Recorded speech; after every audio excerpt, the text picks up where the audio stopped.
Just checking the mic. Can everyone hear me? Can everyone hear me in chat? Just testing the mic. And just lower the smooth jazz for a second there. Can everyone hear me? Maybe a little too slow. There you go. That's a little better. Glorious. Glorious, glorious. Oh, that's how much you compliment my voice. I am quite pleased by that. Let's change the scenery here for a second, shall we? Ah, yes. Much better. Welcome, everyone. Welcome to another one of these. This one's better. Cool. Maybe one of these headphones don't like work properly. Welcome again to another one of these streams. Hopefully they're good. What? Oh, yes. At 000 Agent 88 super chatted $5. Welcome, everyone, to a near guaranteed better stream than last time. Jesus Christ, yes. Okay. God. Friday was something else. I'll put it to you that way. Oh, my goodness. Oh, my goodness. What I love how, like, at the end of that, I even play, like, the burn after reading quote. 'Cause I'm just like, what did we learn here today? Like, what did we accomplish? What was, I guess we learned not to do it again, basically. Oh, yeah. But whatever, that's in the past. Today is the future. Today's about the future. And today's about a new method of streaming I'm going to be experimenting with today. You see, this stream is something of a test. See if it works, you know? And that test is simply, what if we put as many people in one stream as possible? Open to do it. At the Gaming Truge super chatted $2. Hopefully we can stay on topic LMAO. Here's hoping. I think with the crew we're going to have today, it will be much easier. But we'll see.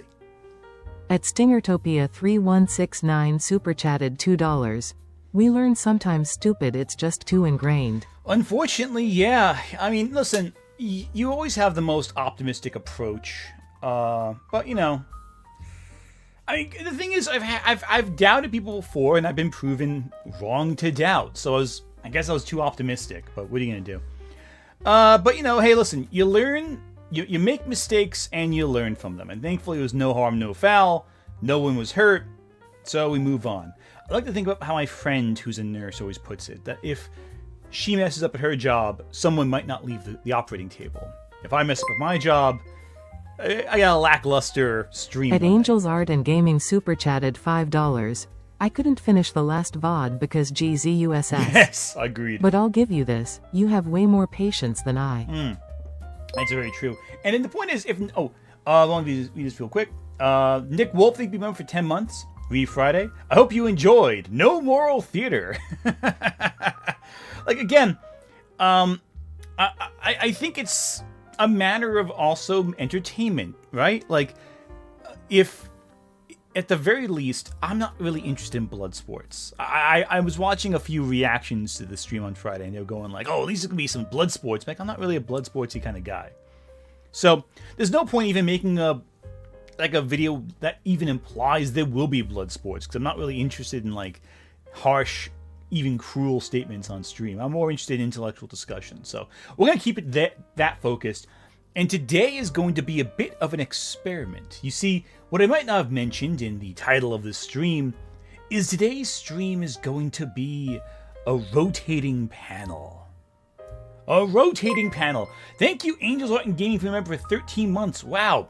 13 months, a whole year, a full year and a month now. Yay! Hopefully you've enjoyed every second. I hope I've been able to offer you all enough fun and entertainment and information and just perspectives that makes it all worthwhile coming back week after week. And I appreciate it deeply. Oh, wow.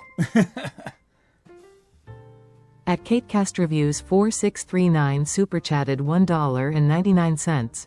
Congrats on being number one on my YouTube recap grin. You know, that right there I find so incredible. I'm always amazed I'm on anyone's number one for YouTube recap. I find it incredible. If you happen to have seen me on YouTube recap and I'm on like you're number one or number two, I deeply appreciate it. It's incredible, and I'm deeply, deeply grateful about that. Now, today I'm going to reveal. I've been holding out on you all for a little bit about something very key and crucial in a way that I think you'll find fun. Today I'm going to reveal that I've been assembling. Oh, sorry. At user_225_CCC super chatted $1.99. Been binging Zootopia fanfic lately. Am I a furry? You may be a furry if you're binging Zootopia fanfiction. I don't want to be mean about it, but you may in fact be a furry. Okay, so the secret. I've been assembling several discords of interesting, intelligent, and well-liked figures on YouTube and our community. A mix of people you may find familiar, some you might not know I've ever talked to before, and some people I'm surprised said yes when I said you want to join a weird Discord with crazy people on in a conversation. And so right now we're going to do a little bit of an experiment. I'm going to hop in that Discord voice chat and just see who shows up. It could be any number of people. It could be someone you've seen a million times on the channel or someone who's never shown up here before.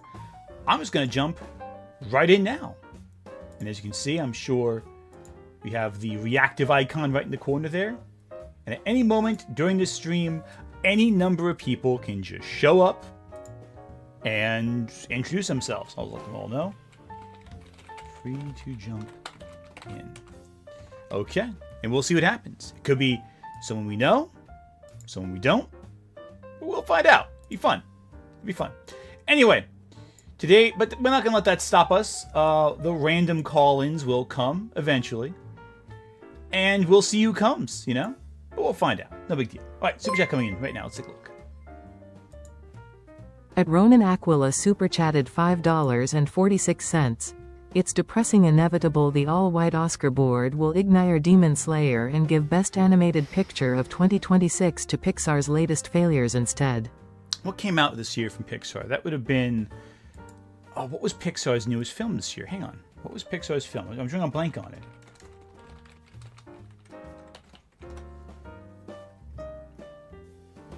Hang on. What was Pixar's film this year? I don't know if I know off the top of my head. Oh yeah, Elio. Of course, I forgot about Elio. I heard Elio's good. I heard Elio was pretty good. I heard some people really liked it, but I don't know.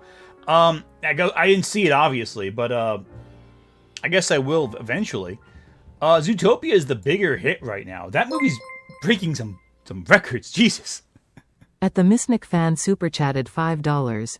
Important for everyone to keep in mind. Every book you haven't read is a new book, and every movie you haven't watched is a new movie. You know, it's a very good point. It is. However, for our intents and purposes, new means coming out next year. Yeah, Disney needed a hit, but I've been hearing that their Fantastic Four was more profitable than we realized either. I was reading an article saying it's on track to become the least expensive Disney film. You're probably wondering, least expensive Marvel Disney film. You're probably wondering, how can a film be on track to be the least expensive when it's already been produced? Well, tax rebates. Tax rebates. That's how, you know? There was a report that came out a while back that Deadpool cost like $500,000 to make, but due to tax rebates, actually cost far less to make because Disney accounts for saving hundreds of millions of dollars in taxes, and we have our first guest. How's it going, Andrew? How's it going, Ant? Not too bad, not too bad. Mind introducing yourself to the chat of those who don't know who you may be? Yeah, of course. Hi, my name is Andrew Bluette. You can call me Drewby if you like.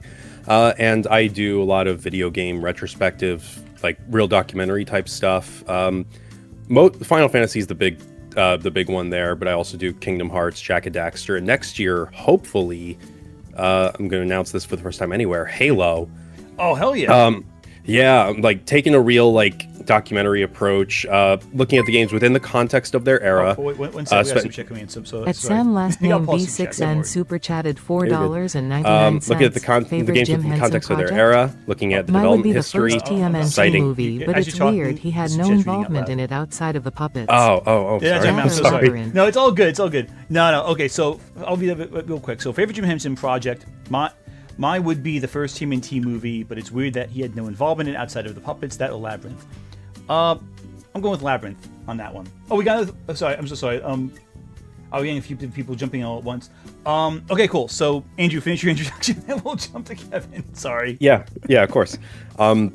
Yeah, like again, looking at the games within the context of their era, the development history, pulling a lot of developer quotes, and above all, like looking at them as art as well as games.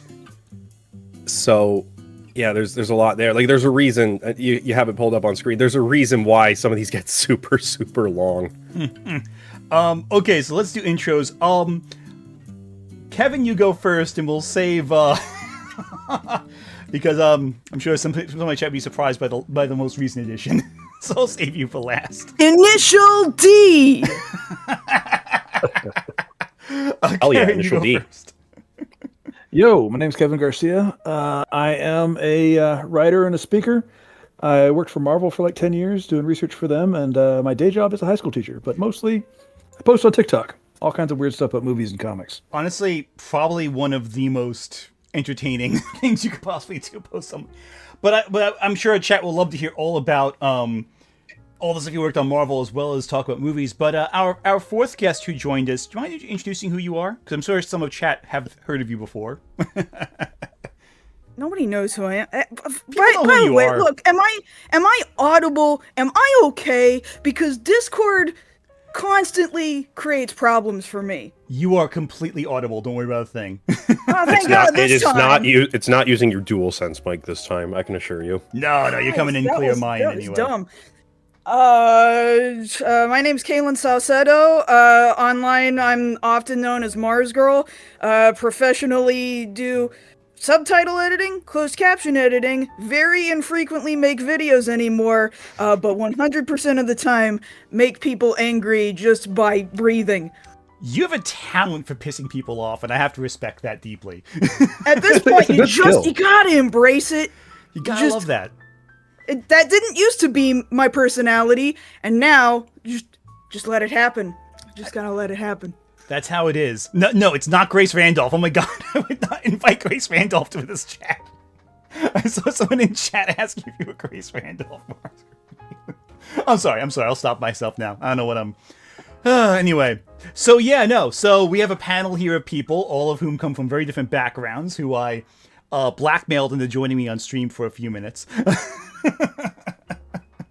You better destroy those pictures when we're done. Listen, no one will know about you playing patty cake with Jessica Rabbit, and it'll be fine. Don't worry about it. You told! Oh crap! Look, you can destroy my pictures or not destroy pictures, but can I get copies? Yeah, I'll send you. I'll text you about them. Don't worry about it. Thing. For personal use. Oh, of course, yeah, personal, of course.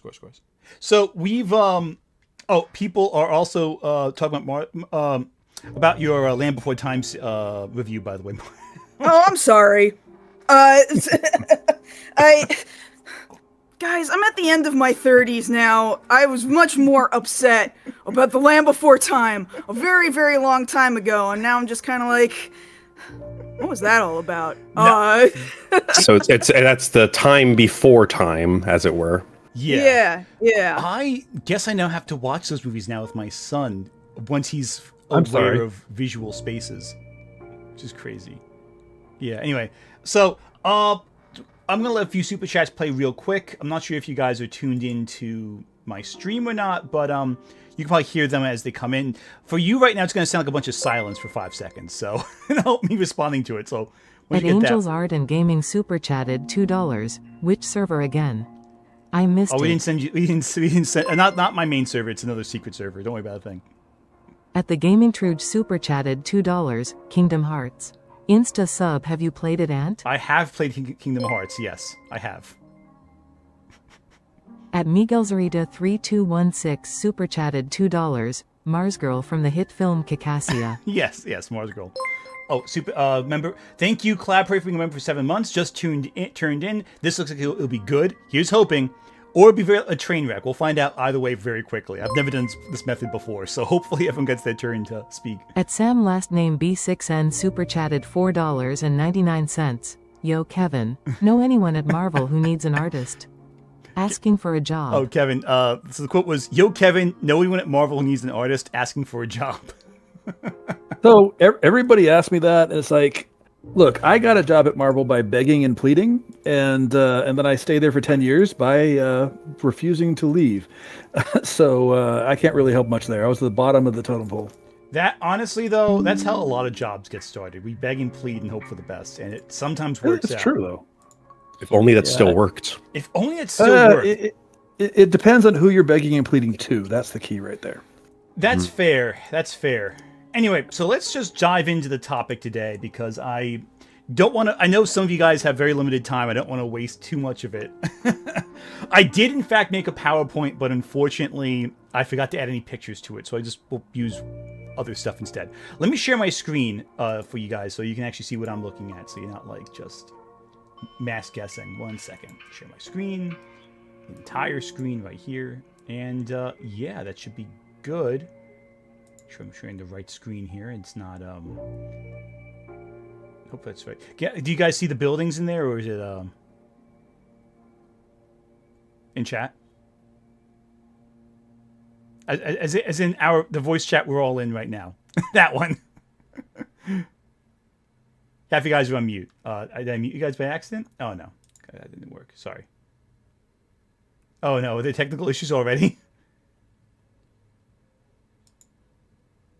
Oh no. Did everything go screwy already? We just started, guys. Oh no. Here's hoping there's no scuff. Andrew, Kevin, Kaylin, if you're alive, let me know. Oh no, it's already too late. I've already lost y'all. Wait, did I mute you? Are you muted? Why are you muted? I hope I didn't mute you guys by accident, did I? Okay, we'll figure this out. Okay, so I'm not sure why everyone's silent. Hopefully it's not anything on my end. Oh no. We'll find this out later. We'll figure this out. So until then, after your introductions, you're all gone. I can't believe I can't even hear you guys. That's unfortunate. 1 second. Let me make sure I'm not like...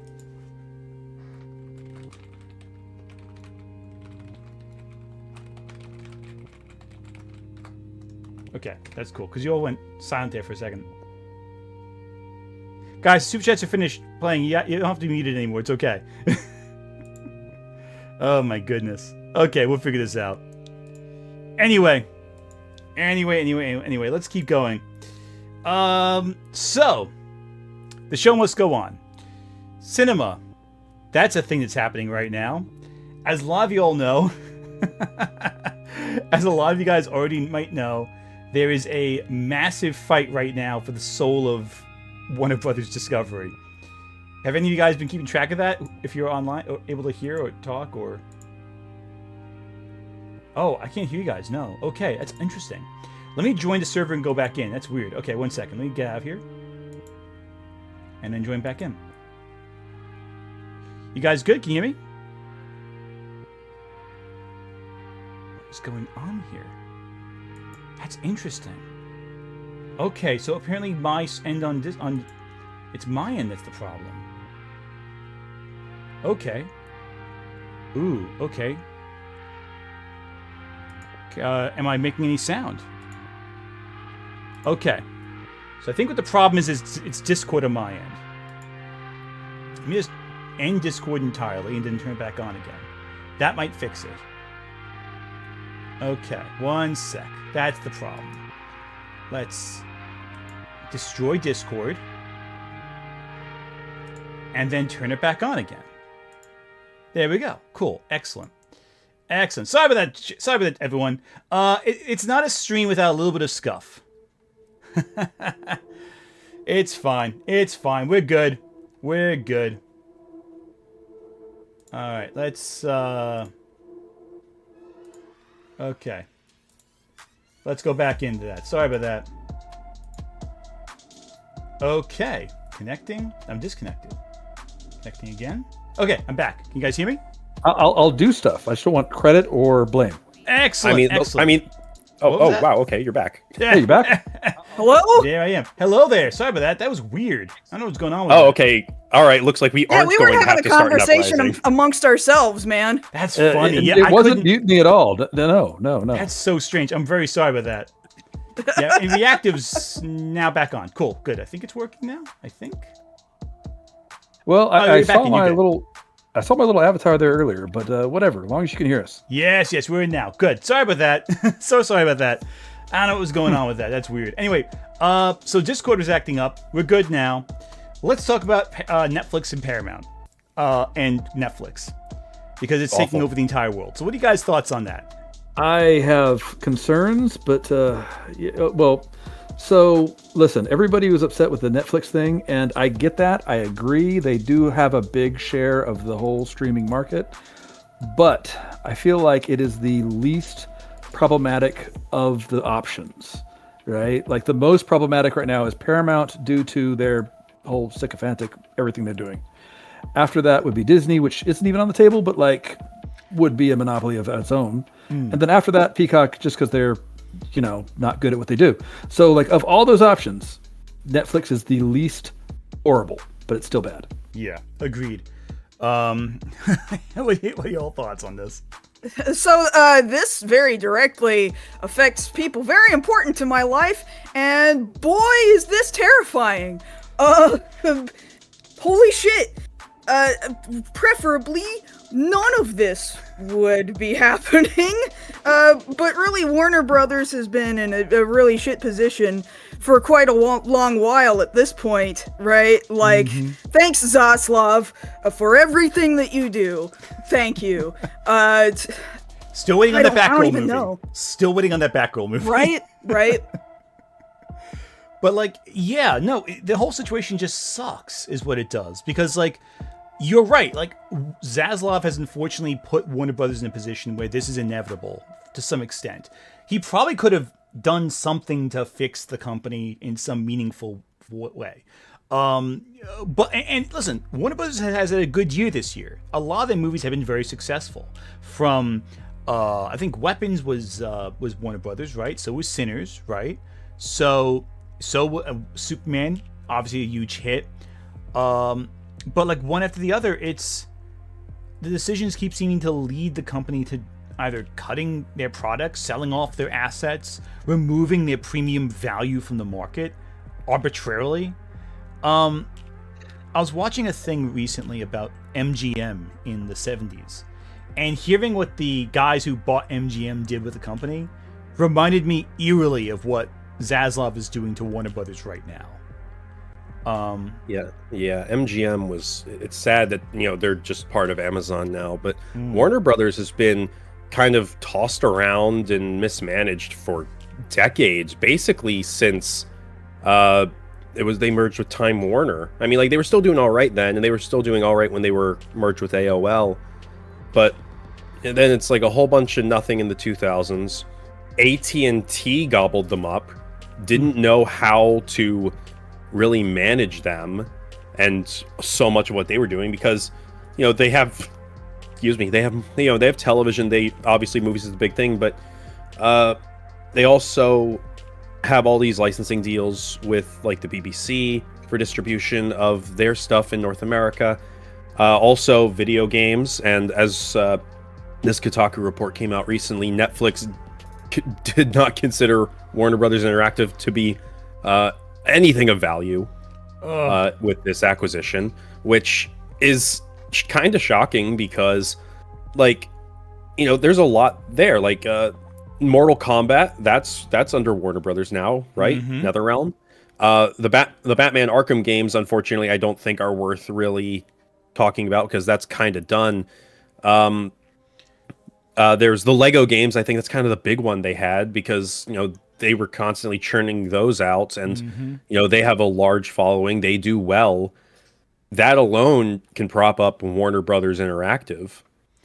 But Netflix, they were doing games for a hot minute there, and they started shedding studios recently, right? So that's probably why they don't really see value. They kind of want to just doesn't Netflix currently have games though? Netflix, they do. I keep seeing ads for this Red Dead Redemption Netflix game, which I'm like, what? They're lightening the load though. Yeah, it might be the logo. Let's take a look what Netflix games are available now. Oh, geez, not much. Rainbow Six? What? Does anybody play these? Are these good games? Does anyone actually know? I don't have no idea. no idea. I think the one I... None of them sound good. No, these all sound... Oh, they have a Sonic game. Wait, Sonic Mania? What? Oh, wait, it's just Sonic Mania. Oh, What? Well, I heard. Wait, I don't play a lot of those mobile games, but I heard Sonic mobile games are actually kind of decent. Well, Sonic Mania that what that was one a is?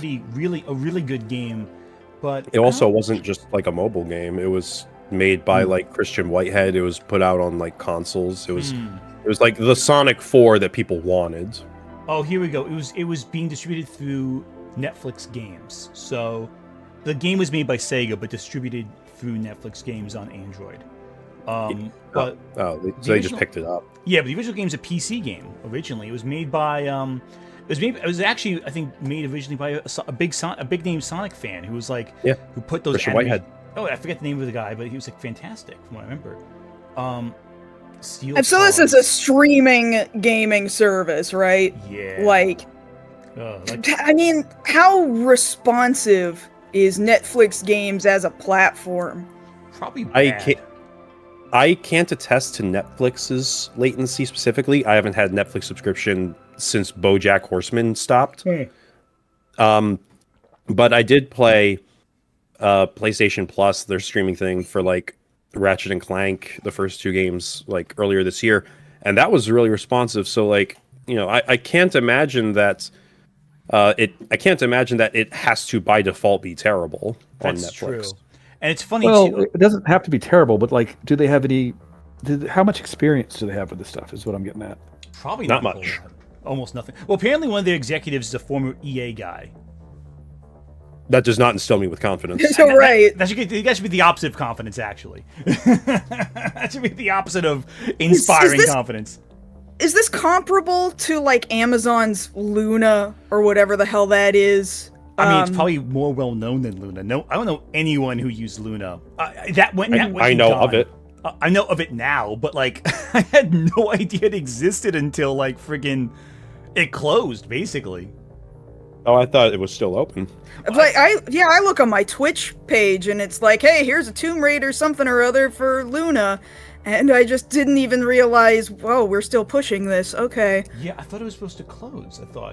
Wasn't it closing? I thought I remember reading somewhere that it was Oh no, I misread the story. Okay, never mind. That's my mistake. Yeah, it is still. Yeah, they were there it is. revamping it. What was it? Oh no, I just opened up my Twitch and saw, the Shadow of the Tomb Raider Definitive Edition, play on Luna. Fallout There 4 you go, Game of the Year there you Edition, go. play on Luna.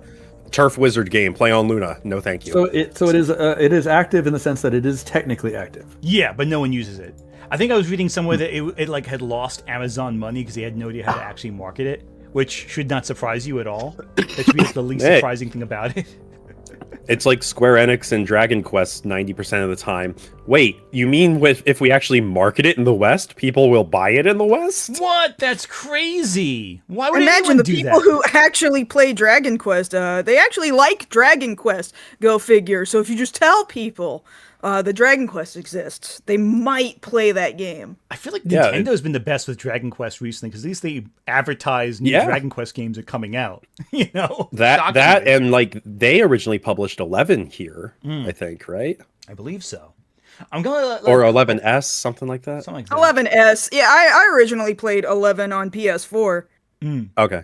I'm gonna. I originally played it back when it was called Dragon Warrior in the U.S. because I'm old. Yeah. Oh, you're cool like that. I'm gonna let a few super chat. I'm gonna let a few super chats play real quick. Then we're gonna jump more into the Warner Brothers specifics and talk about what will happen with each studio if they buy it. But let's let a few super chats play real quick so they're starting to build up.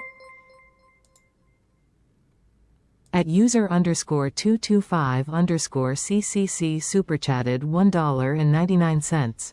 Why are ant streams always as scuffed as my face? I don't know what to tell you, man. I'm sorry. My streams are always slightly scuffed on some level.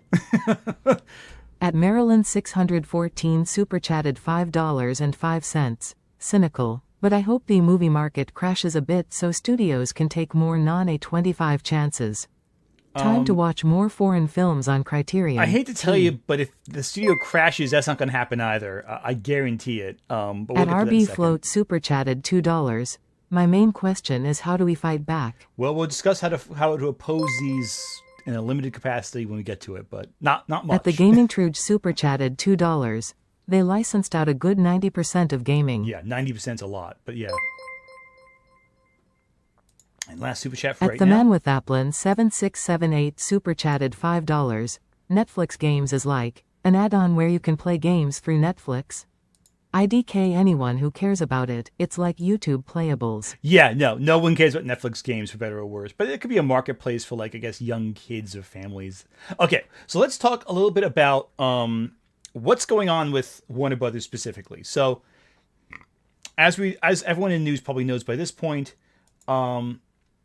we have three main bidders. We have, more like, I think 3 or 4. But the two big players are Paramount and Netflix, trying to buy Warner Brothers. Now, what happens now that Netflix has made the initial purchase? Well, see, I don't know how the logistics of it work, but like everybody online was acting as if that purchase just meant, oh, it's a done deal. But I feel like that's not the case, is it? It's not, no. There's a lot of steps going on in between now and then. The deal has to be approved by the United States government. And that's where it gets even messier. Yeah, well, that's where it gets very messy. That's where it gets terrifying, honestly. Very deeply terrifying. Like, that's maybe the worst part. We're not that's again why I would rather have Netflix than Paramount for specifically that reason. But that the whole finger on the scale thing is going to make it hard. Exactly. And my concern is that the government is going to say, we would prefer Paramount beyond this, even though in a fair and just world in the before times, a good government would say none of this should be happening in the first place. Seriously, none of this should be happening. There shouldn't even have been a discussion on that end. Like, it's just, no. oh my gosh. Yeah, no. Disney should not have been allowed to buy Fox. Yeah, no, For agreed. that matter. Yeah, what scares me is the idea that, like, not only would the government have a say, and by the government we mean one specific guy and his people that could tell him what to say. Yeah. They will have a say in who buys it ultimately, but also in what the product is. Like, already they're saying stuff like, well, they're putting out talking about other channels and stuff, putting on shows that talk bad about us. They're putting on. So, like, what's going to happen with, like, say, Superman fighting a fascist? And they're going to be like, no, he can't do that anymore. Exactly.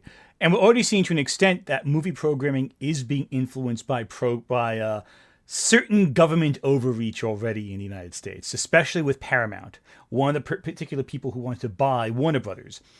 Paramount just recently announced they're going to make Rush Hour 4, a sequel to a movie series that has been pretty dead since I was in high school. And yet, they're doing it because the president wants Rush Hour 4 to be made.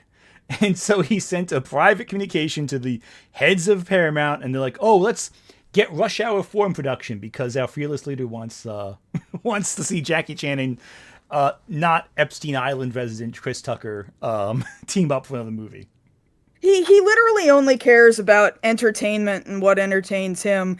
I don't think he really wants the job of being the president. He just wants all the entertainment that goes along with it. And thus, yes, we can just make Rush Hour 4 happen. Did anyone else want this? No, just you? Cool. Now we all have to suffer for it. You know, earnestly, I don't think he expected to win the first time. Yeah, no. That's I think it stunned him as much as anything else. At this point, though, it's too late to ask about what ifs. I hate playing devil's advocate about shit, especially shit concerning the U.S. government in this day and age. But you're going to. This once, I will. Go for it. Just for the Rush Hour 4 thing. Okay. Rush Hour 4, just as a concept, I don't think it's that big a deal. It's going to be inoffensive. Yeah. Like, inoffensive to, like, anybody. Jackie Chan and Chris Tucker may come back because it's like, are probably going to come back as like, hey, I like working with you. They like working with each other. But other than that, it's going to be like, okay, we'll just get the bag. We'll do what we can. Whatever fealty they pay. I hope they don't. Yeah, that in and of itself is not a problem. The problem is, okay, why is this happening? Yeah, I get that, and I'm not gonna fight against that. I just, I hate why it's coming around. I don't hate that it's going to be a thing in and of itself. That's and Rush Hour Well- 6 will probably be as like offensive as say Coming to America 2. You know, like it's Well, not that one it was interesting. Coming to Yeah. America. Coming to America. Coming to America, yeah, number 2. Coming also America. Yeah, exactly. Have you guys heard about the upcoming slate of films Paramount is releasing though over the next year? Because I feel that I could be educated. Okay, only 'cause I only feel the Star Trek related ones for myself. that's fair. That's fair. More Star Trek's coming, which is good. But I have Usually. right here the next 2 years of Paramount films that have been announced, and I feel like this sums up the dire state of which Paramount's in right now. Some of these might be good, and I'll tell you which ones I think might be fun. But I'll just read them aloud, and I'll let you guys tell me what you think sound decent. So the 2 that are completed they're coming out very quickly in the next month. SpongeBob SquarePants: The Search for SquarePants, and an indie film, a smaller production called Primate, which is a January horror film about an evil chimpanzee.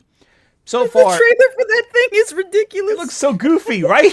The trailer looks like it would make for like half of a 30-minute episode of Tales from the Crypt, and they're just going to stretch it out to an entire unnecessary movie. I kind of love that. Like, I kind of want to see that at like 3 a.m. on like a Friday night with friends, but like, or like at 11 p.m. with friends. But like, it's not a movie I'm going to go to the movies to see. I just have no. Yeah, that's the thing. Sometimes I'm on email lists out here.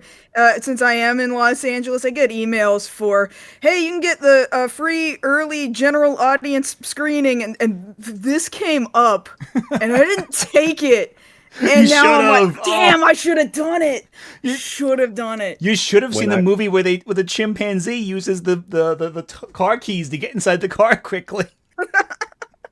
Like any movie about killer chimpanzees, I'm like, why would anyone? Like the most unrealistic part of the movie is someone buying a chimpanzee as a pet in 2026 or 2025 at this Yeah, point in really. time. We've had enough incidences where this has gone bad. But Yeah, did Nope teach us nothing? Nope should have been the end of it. Like after Nope, like no more chimpanzees. Stop using chimpanzees. Okay, but the next couple years is where you start seeing a pattern establish. So then after Primate, it's Scream 7. Then it's Hit Me Hard and Soft the Tour. I think that's a.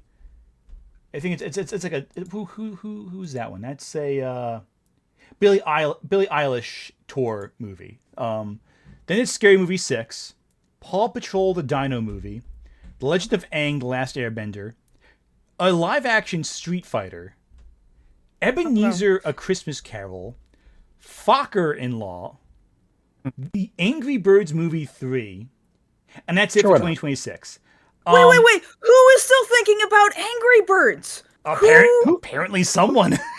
Who is still thinking about Meet the Fockers? I know. That's the better question. Yeah, I was about to ask, is that like- related to Meet the Fockers? No, Yeah, I guess yeah, the answer is yes. Because It's the Angry fourth in the Birds, I could series. see the small audience, the kids, they watch a movie, they want more of that, it'll work. But Meet the Fockers, is there like nostalgia for that already? I don't When was know. Angry Birds 2? I don't know if anyone has ever talked about Meet the Parents in like years.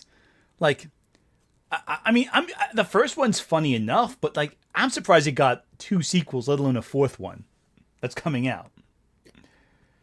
But like, out of all of those, the only one that appeals to me, aside from, is like, The Last Airbender. Sure, I'm down for anything with Avatar. I'm very curious about that one. Yeah, and Scary Movie 6 because the Wayans have it again. Yeah, and that's the idea of them coming back. That is exciting for me. But like Scream 7, I don't know if any of you guys are tuned into the horror landscape, but that one is people are pissed about Scream 7 existing. That's all I hear about it. Yeah. I've only heard that they're pissed. I don't know why they're pissed. Why are they pissed? I've only heard it is a thing, Well, and that was about 20 seconds ago. okay, let me explain to you the deep lore of Scream 7 and why Scream fans are all boycotting the film. So Melissa Barrera was the star of Scream 5 and 6, and it was her and Jenna Ortega, and they were sisters. Scream 7 was going to kind of conclude their story, like almost like from a trilogy about these characters. But then Melissa Barrera was abruptly removed from Scream 7, and the reason for that is believed that because of her comments about the Palestinian-Israeli conflict, Oh yeah, I remember hearing that. that they, at the very Zionist producers of the film, gave her the boot. And then Jenna Ortega just happened to be busy when they were going to film Scream 7 after that and left Very voluntarily. convenient. Well, she left voluntarily after. But in solidarity, right? Completely didn't she? I don't think I don't think she's ever officially said in solidarity, but she said a lot of comments implying that's the reason why. But I don't think she's ever officially gone on record to say that. I'm not sure, but the timing is very clear. That's why it happened. Right. And from there, the entire staff and director all left the production. Coincidentally, shortly after Melissa Barrera was pushed out by the producers. Everyone who chose to be there left. Except for Courtney Cox. Job's a job, I guess. I know, right? And then Nev Campbell came on the production. And Kevin Williamson. And it was one after the other. And they're starting to build a new film out focused on all the legacy characters they had left. And apparently Matthew Lillard was brought on at some point, too. And it's like half the crew was like, yeah, we don't like the circumstances in which Melissa Barrera was kicked off, but we feel this obligation to the franchise and fans to try showing them something. And other people just never acknowledged it whatsoever at any point in time. So it's one of those things where it's like, for some people, it's like, yeah, it's another Scream movie and you love this franchise and this fans, but also it's like, but it's also like a quick, hasty production shortly after everything fell apart. Okay, I have a question. I have like a lore question here, right? Mm-hmm. So, like the first Scream, the big part of it was like making fun of the tropes of a scary movie. Yes. Right? And by the way, there's a Trauma movie that came out years earlier that I feel like covered the exact same ground that everybody always forgets about. But anyway, and then it was There's Nothing. Let's see. I think it was called "There's Nothing Out There." I'll find it for you in a second. I haven't seen that one. Okay, cool. I love. It's Trauma. it's actually really good. It's like low budget because it's Trauma, of course. Yeah. But it's really good. Love Trauma. Let me know later because I want to see that. But okay. But then the second one and little name dropping. I interviewed Lloyd Kaufman a couple years ago. Anyway, so Love Lloyd Kaufman. So Scream 2 was then all about the sequel. And then Scream 3 was about the franchise. And that was like the last time I followed Scream. Mm-hmm. So like at this point, is it about anything or is it just lore in top of lore that's kind of swallowed itself? So Scream 4 is was kind of about the remake or the reboot, essentially. And with Scream 4, I like Scream 4 a lot. I won't nerd out about Scream too much, but Scream 4 I think has one of the best killers and it kind of deals with the influx of social media in a way that was very forward thinking and more relevant as time goes on. Because when it came out in 2011, people were like, I can't stand this. I'm so pissed off. This is so annoying. And then as time goes on, that aged very well, actually. That's basically what the landscape is right now. Scream 5 was years later. It's the first one without Wes Craven. And that's kind of about the requel trend, like Halloween 2018, Texas Chainsaw Massacre 2022, stuff like that, where they'd bring back legacy characters, but it'd be a whole new set, kind of to re-jumpstart the whole thing. Scream 7 have they done? Go ahead. Scream 7? Scream 7 is kind of like going back to the beginnings of it all and trying to be this all-encompassing element of reflecting on the whole history of a franchise, trying to draw aspects from every single previous Scream film to some extent. Because the killer leaves behind the masks of the previous ghost faces at the crime scenes. Characters from throughout the franchise show back up. It's neat. It's a good idea. And it has a very climactic ending to it. Kind of moving past the story that had been established previously to kind of have some sense of closure. I have no idea what Scream 7 is going to be about, though. Scream 7 just feels like it's being made.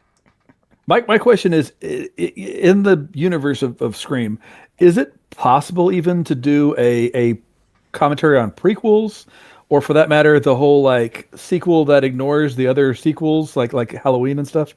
I feel like those are things that would be fun, but how would you do that in the real-ish universe of Scream, right? Not to mention by the way, I looked it up. It is called "There's Nothing Out There," 1991. Awesome. I'll have to look at that later. There's Nothing Out There. I'm not even sure how you would do that because the part of the appeal of Scream is the soap opera. I feel Scream 5 kind of starts that because it introduces a whole new set of teens, a whole new set of characters with ties to the first film, but very minimal. The big tie is that the main character is the secret daughter of the first Ghostface. So that's a whole thing. But no, anyway, the point is Scream I'm curious about how they're going to do, but I also don't want to see Scream 7 at all because of that whole I don't know shit about the Scream franchise except for I've been banging the Scream 3 soundtrack since it came out because I had a very big nu metal phase as a teenager, and that soundtrack is incredible. Great. It is great. You know what the best for this nu up. metal is, though, surprisingly, if you ever want to go back to that? I was just talking to this the other day. The soundtrack for Daredevil, the 2000 Oh my God, Daredevil yes. movie. I still think the best 90s soundtrack is The Crow, but like the Daredevil 2003 soundtrack is better than the movie. I'll say that right now. I'm looking at the soundtrack for Scream 3 right as a now. Marvel I'm like, guy, oh, shit. I didn't hate that movie as Godsmack much as I wanted and to. System of a Down. Everyone's in it. They're all in it. Everybody's here. Everybody's here, especially Evanescence. In the Daredevil one, anyway. No, but like I don't know. I have a soft spot for nu metal. I know some people like can't stand it, but I have a soft spot for it. I kind of dig it. Yeah, I'm in my 30s now, so I'm looking back at my tween and teen years and being like, take me back and listening to a lot of pop punk mostly, but also a little bit of nu metal. Just be like, I want to go back. Stop. The world needs to stop. I very deliberately, I had a portable CD player at the time and had to ride the bus an extraordinarily long amount of time to get to high school and was like, I'm going to block out everybody on this bus and I'm just going to blast Power Man 5000 and I'm not going to be able to hear anybody. That's what I did. Did you also have, like the big fuzzy like headphones for the like the really obnoxiously large like not the They earbuds, don't but, really, like, the they're not full-blown- comfortable. They don't actually fit in your ear or over your ear. Exactly. Just really rub really irritatingly. But yeah, those were annoying. But for a little while, they made like those over the ear earphones, but it still had like a bar around the back of your head. And those were the best ones. Best Look, ones over they the ever ear made. headphones are just objectively the best. I do not want to be sticking stuff in my ear all the time. I hate that everything comes with ear pods now. But then again, I'm old. I was looking it up. I've been an adult since after Scream 2. Oh yeah, I'm a little young. I think I might be younger than you on that one. Have you guys tried like the bone vibrating earphones? I've been seeing these more and more. It's like the induction. Earphones. That's I've heard what they're they call them. good. I've heard that too. I'm curious because like I hate having stuff. I in my tried ear. one at South by Southwest last year, but only briefly for like a demo. Was any good? It was good, but it was good. But then again, I don't have the most like sensitive of ears, so to me, it was just quality. I don't know. Fair. I know it bypasses your eardrum. Anyway, back to the disaster that is Warner Brothers. What is the worst case scenario for Netflix buying Warner Brothers and for Paramount buying Warner Brothers, as you guys see it? The destruction of the movie-going experience. Well, no, really going to theaters. It's going to theaters is what I mean by that. No, they're just going to destroy. There will never be films ever again. That's it. Had to go on, guys. No more movies. I want to play. Look, I want to play 100 devil's years, advocate it's on over. that. Because, like, look, Netflix is notoriously bad at like cutting things from theaters or telling a director they're going to go to theaters and then not letting them go to theaters. And then with Zaslav with HBO and everything, he was horrible at like letting somebody start to make something and then pulling out the rug.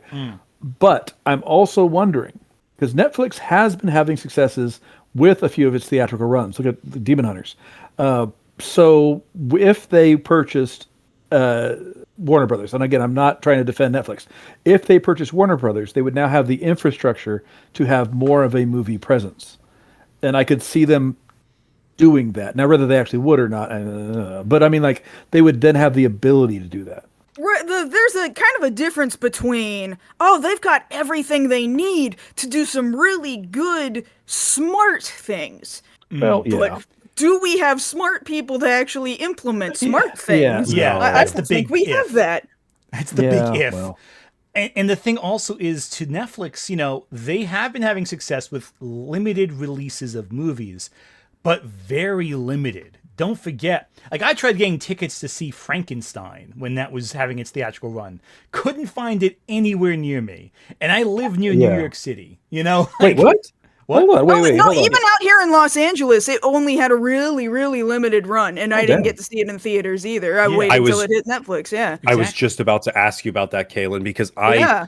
I suspect like the limited theatrical runs Netflix does and how like not very widely they distribute them is specifically so that they are eligible for Oscar nominations, because you're required Yeah, for that. that's You true. need to have a cinema run of at least 1 week in Los Angeles or the greater Los Angeles area by Did the the end of the Oscars year. lower that requirement at some point specifically for Netflix? They might. They have. may have, Yeah. but Well, the you thing know, is, I would was they have able to taken see advantage, though? Frankenstein.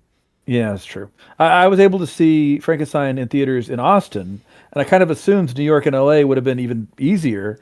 So that's saddening, man. That's heartbreaking. Like sort of tangentially related. I was out and about this past week, and Los Angeles has all the for your consideration billboards, so that people will vote for these movies. That most recent Demon Slayer movie has a for your consideration billboard out and Seriously? about. Can you imagine if Demon Slayer wins Best Animated Feature? It won't, but like I kind of wish it would. I just wonder about it being nominated. I don't know. Academy hater. Award nominated series, Demon Slayer. But it's similarly very, very limited theatrical run as most anime gets. Yep. On top of just the more detailed gripe that is tangential, and then I'll move us back in No, go the for correct direction. Just all the the way. tangential gripe of, oh, look how little these voice actors get paid to do this shit, and then it goes to movie theaters, and it gets for your consideration billboards, and it's actually in the running to get voted for awards.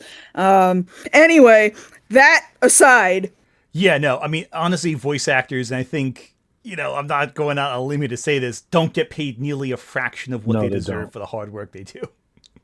Collectively. But especially anime dub voice actors. It's crazy. So a little Drewby lore. About 5 years ago, before I was doing the retrospectives, I was doing another project on another channel, and a voice actor that I had got in on it pro bono. It was one of his first projects, and now he is doing a lot of stuff at Crunchyroll. Tom Aglio. I should probably kind of ask him, pick his brain about this, because voice acting is his full-time gig now, and he's able to support his family on that. So I want to. I should talk to him about that. This is a side topic with everything else we're talking about right now, but Amazon Prime's AI voice acting and Oh, God. God, yeah, let's talk about that. It's a good idea since we got what that means for Caitlin the here to pick future. her brain, Like, too. I have so many friends that are professional voice actors, and I respect what they do.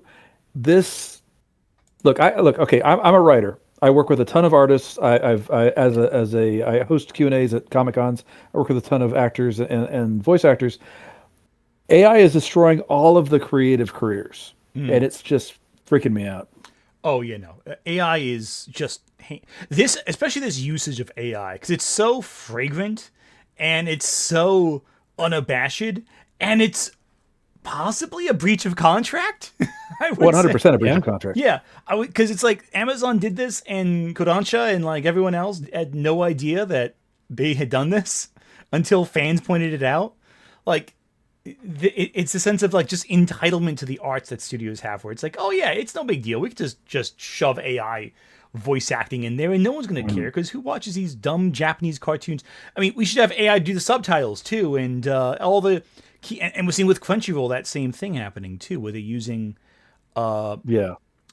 And I know, Kaylin, you've worked in that field, especially. Like, can you speak to that at all, or are you under like NDA? yeah. We're talking about Closed captions in specific. I mean, once in a blue moon, we've been seeing more and more often lately, there'll be this sneaky subtitle file that comes out too. And I really gotta, like, stress the difference between subtitles and closed captions, right? So subtitles being more often associated with, this is a foreign language thing, this is translating what you're not gonna understand anyway.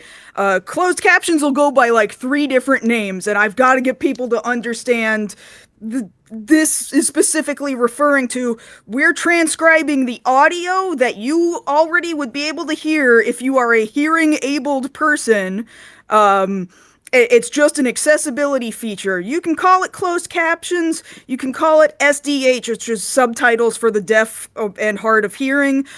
Some people colloquially will call it dub titles. I hate that, but fine. I feel like dub titles doesn't get across also the inclusion of, we're describing sound effects and musical cues and shit like that. Right? So that's a very big distinction. So why in the fuck do we have the AI closed captions happening, particularly for shows that already had a human being make these closed captions? I can tell you there's at least, bare minimum at least, one show out there that I'm credited as the closed caption writer on. And for whatever reason, my closed captions aren't up on them. It's AI closed captions, and I fucking know you've already got real closed captions. They already exist. I don't know why you're doing it when you've got real ones, like, somewhere on a hard drive, on a server, somewhere. And, like, they don't give a fuck. Why the fuck would they? The thing is, that's confusing. look, me. Why would you? Wait, I'm going to take a guess here. Even if they've paid you for your work as subtitles, do you? Well, if you can't say this right, but do you get residuals, like, when it gets aired? Wait, not even a little. Okay, never mind. Because I was trying to think, maybe they're trying to avoid that because they don't have to pay that. It's not you. I want to make sure you understand that I'm not, like, cackling like at you specifically. No, I get it. Just yeah, some people ask that, and, like, they think, I don't know what it is that people think or how much that it pays, or what. They think you are the take... Japanese Yakuza, anime Yakuza, basically, at this point. So it's like, technically, I get royalties for my work at Marvel, but nothing I've ever been part of sold enough for me to get royalties, because there was, like, a bar had to reach, and nothing I ever worked on sold that much. So, like, Yeah, no, even before I was working on anime, I was working on broadcast terrestrial television closed captions, and those people don't even get credited in the slightest. I still regularly don't get credited for a lot of shit. There's a show out there airing this season. You'd never know I was doing the closed captions for them. I'm not credited on that show. But every so often, at least anime credits me from time to time, but they don't pay residuals, and regular terrestrial television definitely does not. Before AI kind of came about, where I was working was a place called Caption Max, and it just constantly had people, like 3 to 5 people per shift, all day, every day, all week long, just working on all this broadcast television. I worked overnight in 8-hour shifts and got paid like $14.75 an hour. Jesus, to do the show. That much fucking work. Yeah. In Los Angeles too. Yeah, and they expect you to pump out 2 shows worth of closed cap. If the show is like a 30-minute show, they expect you to pump out 2 shows during your shift for $14.75 an hour. Mind you, now they don't have to worry about that, because now that company got absorbed into a different company, and now that company relies very heavily on AI. So you don't have to pay anybody anymore. And how just running the math. And how accurate are these AI these AI closed captions? Almost said subtitles. Oh, buddy. Oh, buddy. Well, I'll tell you. Here's what it does not do. It does not separate. It doesn't indicate if a new person is speaking, and like I am particularly lazy. If I'm indicating a new person is speaking, I'll just put like a hyphen at the beginning. We call it a speaker dash. Just an indication that a new human being is talking. But if you really want to be dedicated to it, you'll actually like name the person. And different platforms like HBO and Amazon and Netflix, they'll have different rules for how you name or identify the person who is talking. And sometimes you don't even need to identify them if you can see the speaker on screen, right? AI don't give a shit. They're not gonna identify a new person. It can't tell. It can't tell if there's a new person. It's gonna misspell things. It's gonna mishear things. God help you if there's a Japanese word or a Japanese name or a made-up fictional fucking fantasy animal, creature, spell, ability. Not gonna get any of that shit. I went back and looked at some AI stuff on Crunchyroll this week, and just whole sentences were just dropped. Just missing. Just gone. I feel it's why with Crunchyroll it's more obvious that there's AI being used, because it's like, because it's so not like what the AI is trained on, and there's so many elements that it wouldn't know how to respond to or comprehend, you notice the faults more obviously. I feel like I could be mistaken on that, because I feel like no one's talking about closed captions with AI in like, you know, your TV shows where it's the hard of hearing, but every anime fan I know is talking about Crunchyroll's AI problem. That I know of. It's like, I just feel like it's more visible, but it's the same problem throughout, and the same faults lie in the whole process. I feel more people need to talk about that. And, well, it's weird because like I'll watch regular live action television, and it doesn't have nearly as bad of a problem as Crunchyroll does. Stuff that goes to Netflix has a little bit more quality control. They care at least a little bit. You're gonna have human beings working on the shows that don't know what those shows are, and they kind of don't give a fuck. Yeah. So they won't really check certain things. They won't understand what certain terminology is, but it is relatively competent, okay? The mistake is in normal human mistakes. But Crunchyroll, Crunchyroll and Amazon, totally different beast, don't give a fuck. No fucks given for this anime, okay?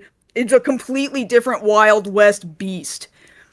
And what sucks, especially with Crunchyroll, is that now kind of has a massive, I wouldn't say it's the monopoly, but it is becoming one, certainly. There's so many anime productions Crunchyroll has a hand in like the production stage. They are the main distributor of all main titles now. And I'm not sure if this is, and maybe you can answer this too, because I'm not entirely sure. I've seen anime that are on Hulu and on Crunchyroll. Yeah. And the subtitles are different.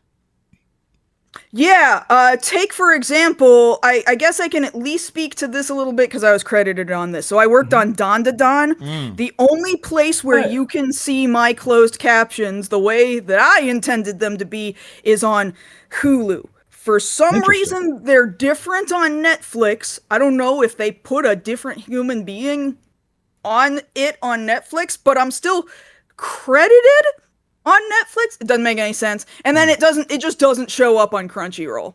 But I like specifically went out of my way to be like, oh, Dandadan's got all these crazy musical cues, or the kids are like singing a song that is a like old ass 90s reference to like an old Japanese commercial that nobody's ever gonna know. And I deliberately was like, no, I want to make sure people know, like in the brackets, in the sound effect brackets, people know what this is. And like that to me was really important.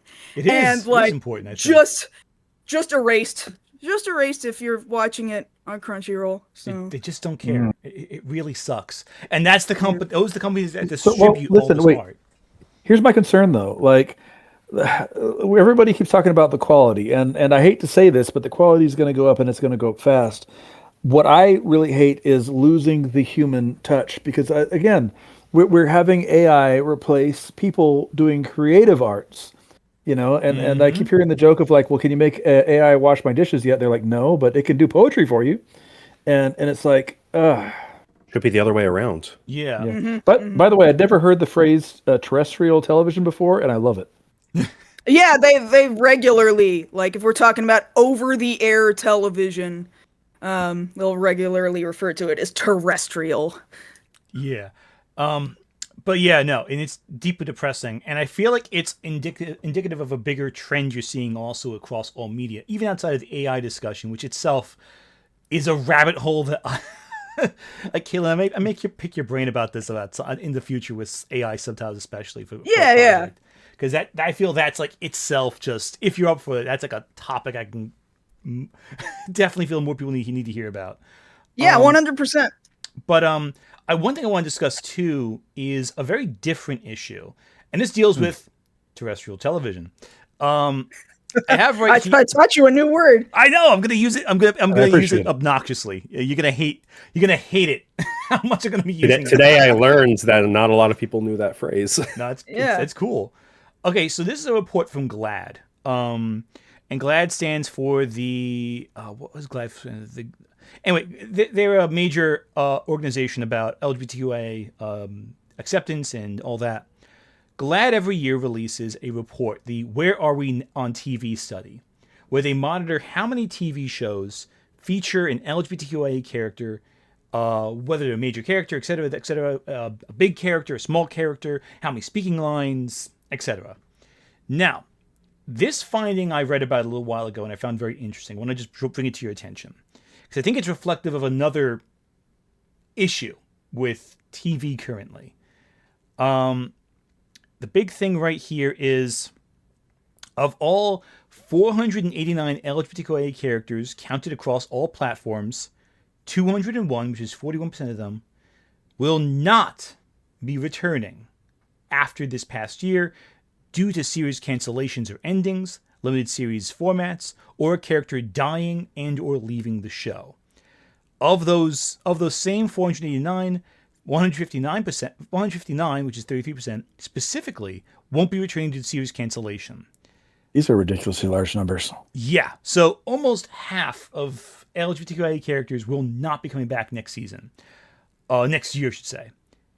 And that's not a whole lot of characters, you know? But even then, it's like we're cutting them in half, basically.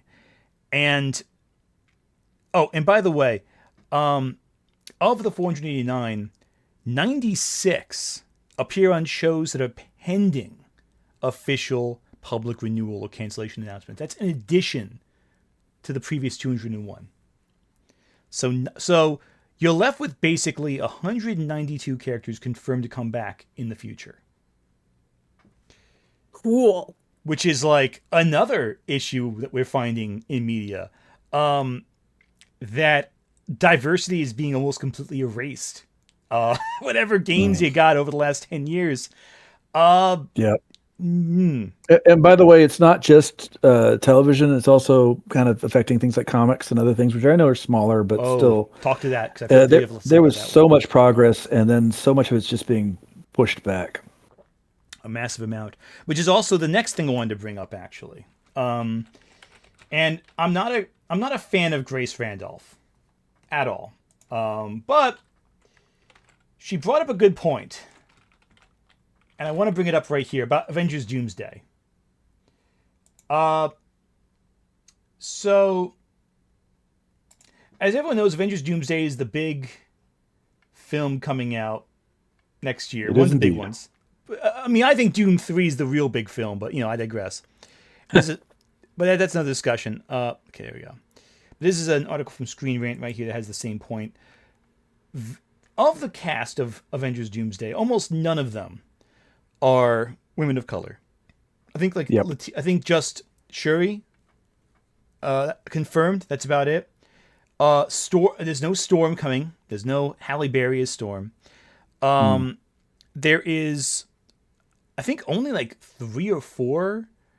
Oh, I guess Okoye as well. Okay. This is. I mean, that's a big issue here, and I think it also ties to the grander political landscape. Mm-hmm. But I want to point out the Marvels movie came out a couple years ago, which I loved, and it's probably one of the most comic accurate movies Marvel's put out. But it had a series of problems. Number one of which coming out right during the not boycott. What's the word I'm looking for? The strike. But the issue I have is that, like, aside from all that, Feige just threw the director under the bus. You know, you have your first, black female director at Marvel, and just he said before the movie came out, he was like, anything that happens, I wasn't involved with it. And if you watch like the assembled episode where they talk about it, Feige, I think it's the only one he doesn't appear on. It's like they were setting it up to fail, and it was so much fun. But like, so many people saw it on Disney Plus, were like, oh, this was great. But because that didn't do good in theaters, and because they basically just let the stars and the creators go through the ringer, people don't want to come back, and I can't blame them. But I wish they were there. Well, that's the big thing too. Like, also when you look at like Tatiana Maslany, who's like every Canadian I know loves her. She does not want to go back to Disney for anything, and she played She-Hulk. Yeah, she was great. She's amazing. Yeah, but she doesn't want to go back to Disney apparently because for a lot of reasons, very political ones. But also oddly, Noah, I see you in chat. You're in this Discord where we're talking, right? You can come in if you want. I just saw you in chat. If you want to join in with voice, you can. Sorry. But yeah, no, and again, Brie Larson not confirmed to show up in Doomsday. Which is crazy. I'm so surprised on that still. Yeah, I mean, not confirmed. She may show up, but I'm not completely surprised. But like, no, Kamala Khan, who's Iman Vellani, who I know has worked on some comics now too, needs to be there. Yeah, it's a good book, by the way. I read her book. Oh yeah, she's fairly talented. She's Very enthusiastic about the character. That's what matters. Enthusiasm. And from my point of view, my thing at Marvel was continuity.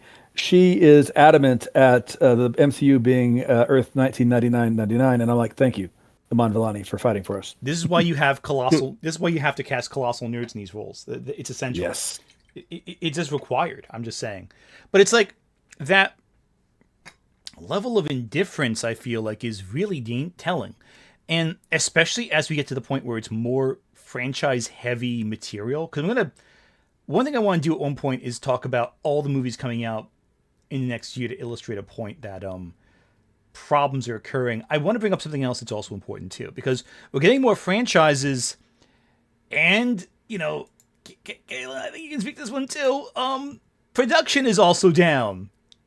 Hey, for everything throughout LA, across the board. It's almost like there's a recession of some sort going on. Yeah, I'm one of those people who has experienced one of those gosh darn layoffs, Oh my God. It's now been a couple of years, but then I had to move into freelancing instead. I was assured, oh, don't worry, you'll make as much in freelancing as you ever did full time, and then that did not happen. It just, the work became less and less and less over the last couple of years. Also, hold that thought for 1 second as we discuss your woes. We just have a new guest join in. Mind introducing yourself there, Kyla? Hi, it's Kyla T. I've been here before, and I heard we were talking about the abysmal state of the movie industry for next year, and I was like, I got some thoughts. There we go. We've been talking about... Also, Kaylin and Kyla's won't get confusing at all. Sorry. I mean, use my screen name if you would prefer. I'll live with it. It's fine. We'll survive. I'm a high school teacher. I'm used to getting names mixed up. There you go. But yeah, no. So right now we're talking about the downturn of production in LA. I want to just read this one thing from the Hollywood Reporter right here that I feel Kaylin might trigger you on a I'll live. You'll survive. Okay, cool. Yeah. So the 100. So basically the trend is downward for shoots. January 2023. They were, how many shoots they were? They looked like they were about 7,476 active shoot days. Come July of 2025, it's down to 4,380 active shoot days. So a substantial decline from after the strikes. Because the strikes ended... It is pretty bad. It's really bad. Like the strikes ended, October 2023? or September, Yeah. something like that. And Around that like, October. One thing I will sometimes do to kind of fill in the financial gaps is I'll do background and I'll do audience participation stuff. So I've done some movie background stuff. They just need you to walk behind some people or sit down, like, I don't know, in a courtroom setting or so, wherever it is they need you. You're in the background in a hospital or whatever. You don't have speaking lines. You're just a warm body filling a chair or something. Same thing with audience participation work. You're at a live show and they're gonna say, hey, this joke is gonna sound like ass. You're not gonna think it's funny, but you're gonna have to clap and cheer and laugh like it's the funniest fucking thing you've ever heard in your life. Even those things, like, I saw, even as you mentioned, after the strikes, they've plummeted. Yeah, Yeesh. I hate to bring back the previous discussion, but like, I have heard of the increased use of AI for extras in the background. Yes. Oh my God. Okay, and so it's really obvious too. Yeah, oh, it is. it's so bad. So like a while ago, I did a video about AI and the strikes and like how a law that had come out, I want to say of Memphis or I think it was submitted by somebody from Memphis. But anyway, it was like nicknamed Elvis because it was supposed to protect against at least against musicians with the likeness of their voices. And I was like, maybe this could be applied to when actors happen. But I used an example of one of those like AI generated CG background extras, and it looks so bad. It was like 90s version kind of puppetry. So it looks so bad.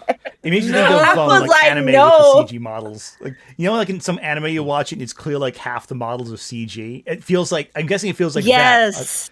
Jesus. Yeah. Yes, I have But again, seen I can't Resurrection stress F, enough. yes. It's gonna get better, and I hate that it's gonna get better, but it's gonna get Horse better. animations. God, yeah.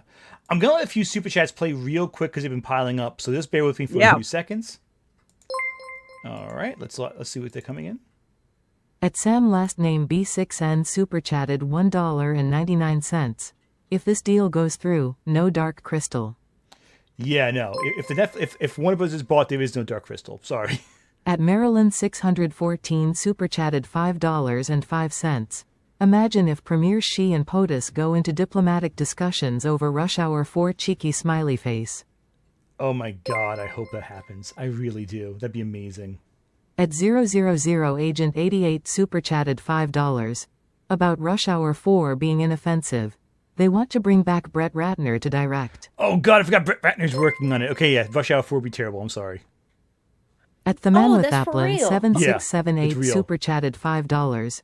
They should make 24 rush hours so you can rush hour every hour. I hope they don't make 24 rush hours. That'd be really bad. At Ronan Aquila super chatted $5.46. The success of Demon Slayer Infinity Train during COVID seemed to have influenced Warner to okay Gunn's warmer and kinder Superman to be like Sir Rengoku. If Rengoku inspired Superman in James Gunn's world, I'd be very happy about that. That'd be amazing. At Sam last name Love B6N Rengoku. super chatted $1.99. I will never get my Dark Crystal series season 2. You are never getting Dark Crystal season 2. I'm sorry. It's never going to happen. Just give up hope. At Hopeless Nostalgic What if we ask 4833 really super nicely? chatted Never $2. Daredevil 2003 is peak I am not ashamed. Daredevil 2003 is certainly something. I'll say that. At Olivia not underscore the Williams worst underscore Marvel movie. purple underscore fairy super chatted $1.44. Queen of the Damned soundtrack. Queen of the Damned soundtrack is very good. I will give you that. That's a good one. Amazing. We were talking. So Kyle, we were talking before about peak soundtracks for movies, and like we're going like the Daredevil 2003 soundtrack, the Crow soundtrack, the Scream 3 soundtrack. In terms of like edgy new metal songs that like you listen to in high school and you kind of listen to now, but you'll admit it to it in publicly too often. I'll admit it. I'm not afraid of who I was. I'm too I am old to cringe. care. You fear nothing. I'm cringe, but I am That's free. true. It's not like an edgy soundtrack, but I do think that the Black Panther soundtrack Oh, is yeah. amazing. That's- I listened yeah, to That's a that. good soundtrack. Yeah, but that's Ooh. that's like a I still really listen to it good one. regularly. It's like Yeah. a really good one. So I said it in chat in response to the super chat about Brett Ratner being wanted back for Rush Hour 4.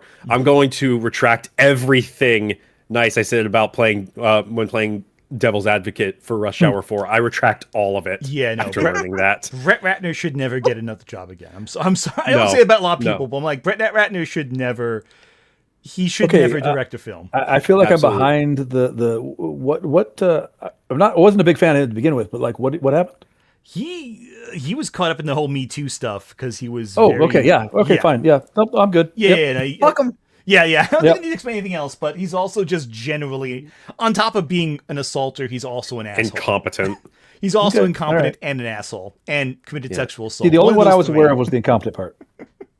He also ruined X-Men 3, which, I mean, granted, between Bryan Singer and Brett Ratner, I'm not sure who the worst person is, but, like, Yes. it's like a race to the bottom at that point.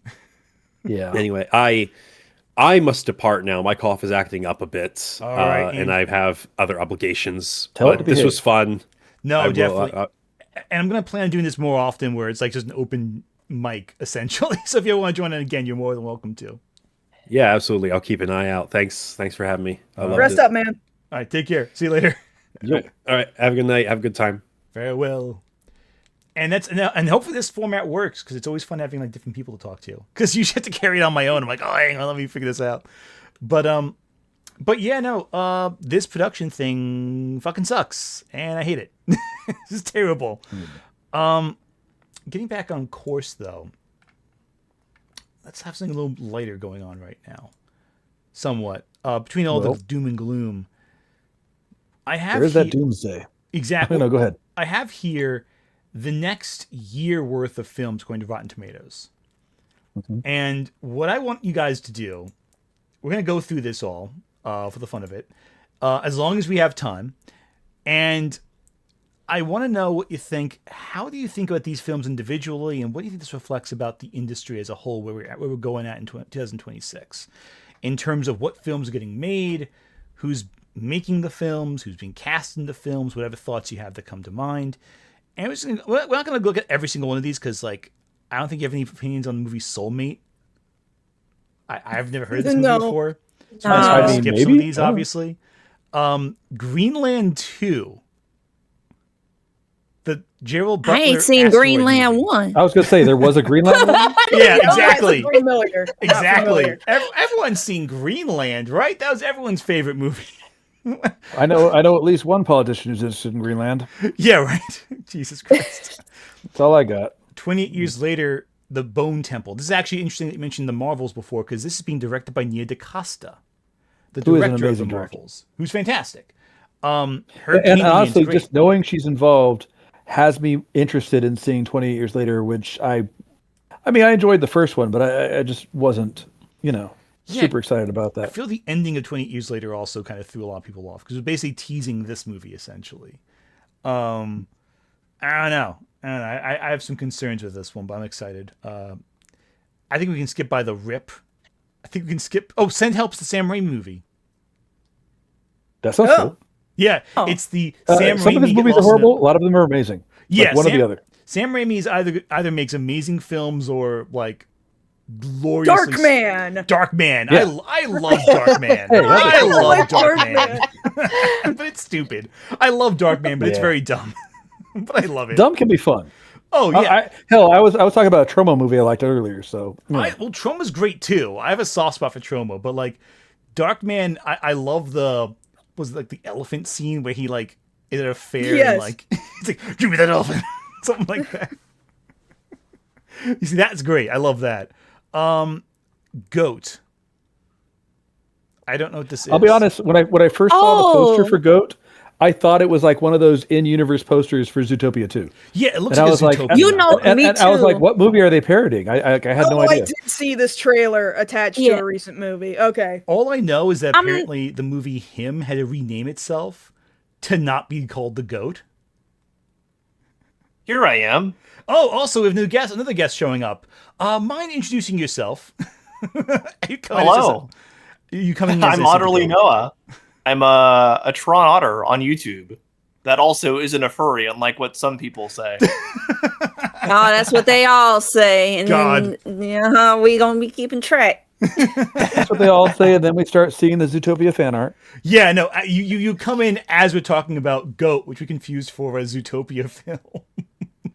Actually, that was a very fitting place for me to come in, now I think about it. Right? It's Zootopia Space Yeah. Jam. Am I understanding? Wait, that correct? Not really. It's kind of like it's kind of like that in the essence that it's Steph Curry's Space Jam. In that, Yeah. I think, like he's the main. It's based on him, but it's not like like LeBron James in or Michael Jordan in. I think they're trying to be low key about it. Yeah. Okay, this one I think we may have some thoughts about. Wuthering Heights, the Emerald Fennell Wuthering Heights with Margot Robbie and Jacob Elordi.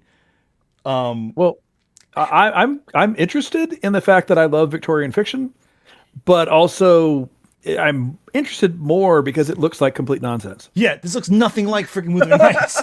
Yeah.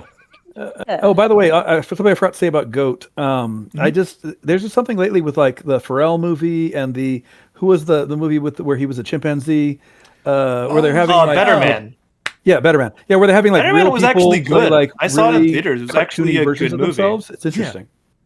Yeah, But anyway, I yeah, actually Wuthering liked Heights. It looks like nuts. Yeah, I heard it was good. yeah. Yeah. Goat, I don't know. I'm a little more skeptical on that one.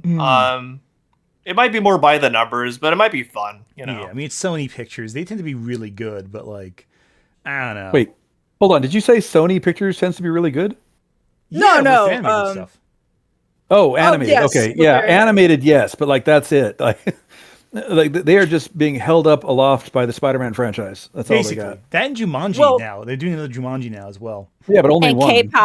K-pop Demon Hunters. They did One- that one. One Sony- movie I K-pop wish was they Sony? would give wide distribution to, though, that Sony, I believe, was the distributor on, was the French did a French live-action adaptation of the City Hunter manga/anime, and it only got really released in France and then also imported back to Japan, and then the rest of the world didn't see it, but it's very good. It's probably one of the best anime adaptations that no one's ever seen. Sony should distribute that widely. I would watch You that. got in a me sold. heartbeat. I want to check it out. It's good. I'm It's really good. I'm gonna try acquiring it through totally legal means. Totally Yeah, as legal you means. should. Exactly Yeah, how I support did the it. arts. Yeah, Yes. because you can't get anywhere else. You can't get any Right. other way. But Wuthering Heights looks like bullshit, and I kind of love how ridiculous it looks, but also I'm gonna hate every second of it. Also, have you guys read Wuthering Heights? Yep. Yeah, right. Mhm. You know, No, but I saw a copy of it in Five Below this That week counts. and almost thought about buying it. fair enough.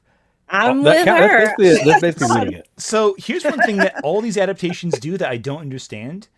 Heathcliff is black in the book, or at least biracial, I think. And every adaptation makes him white. Oh no. With like one or two exceptions. It's one of those things where in a lot of literature at that time, they would be subtle about it, but you would definitely have that it's there.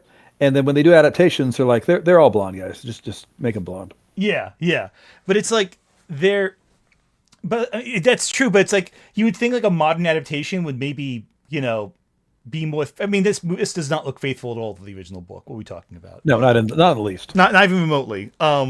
Just everything about this looks like it's going to be like I have a feeling what's going to happen with this film is it's going to be like how Saltburn was on Christmas Day a few years ago, where Oh. you're going to get, because it's the same director. Okay, Saltburn was so bad. It was pretty bad, but like I love experimental surrealistic movies. That one was not that. well, the problem is the big thing it had was the spectacle of seeing the stuff they had in that movie. But it and was then such a nothing bad else. spectacle. They did such a bad job at the spectacle because, like, I've seen so many. Like, if you see The Fall, Yes. that's a movie about spectacle, Mm-hmm. And this one in Saltburn, there's like you have this beautiful set piece, and except for the scenes in the maze, none of them were filmed to really acknowledge the beauty of the set piece. Well, when I say spectacle, I don't mean the beauty of the set because they screwed that one up pretty clearly. Yeah. I meant more seeing the stuff like the bathtub scene.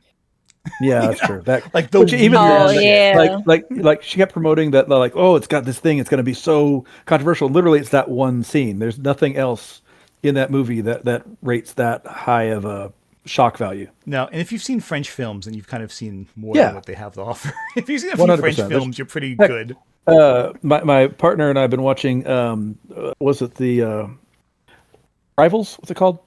Oh, Heated Rivals. Heated Rivalry. Heated And Rivalry, yeah. that's way more than one episode of that is more than all of Saltburn. Oh, easy. This is probably a weird example, but I also think of like, so if you think a Lars von Trier film, you've seen a more extreme thing on that. So like, if you're looking for that kind of shocking, anyway, I'm getting sidetracked. I mean,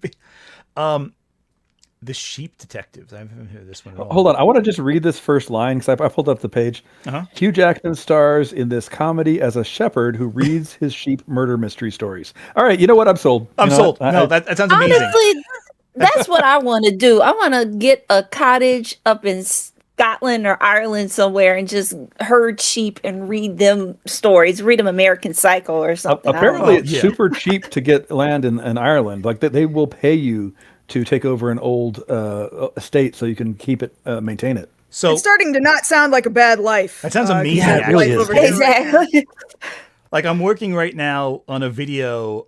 By the way, Andrew's in this video too. So before he left, about the movie Zardoz, and like looking at the Classic. Oh, it's A classic. amazing, classic. Looking at the Irish countryside, even though it's the Troubles, I'm like, nah, this looks pastoral and nice. I think I'd go there. I'd go over there.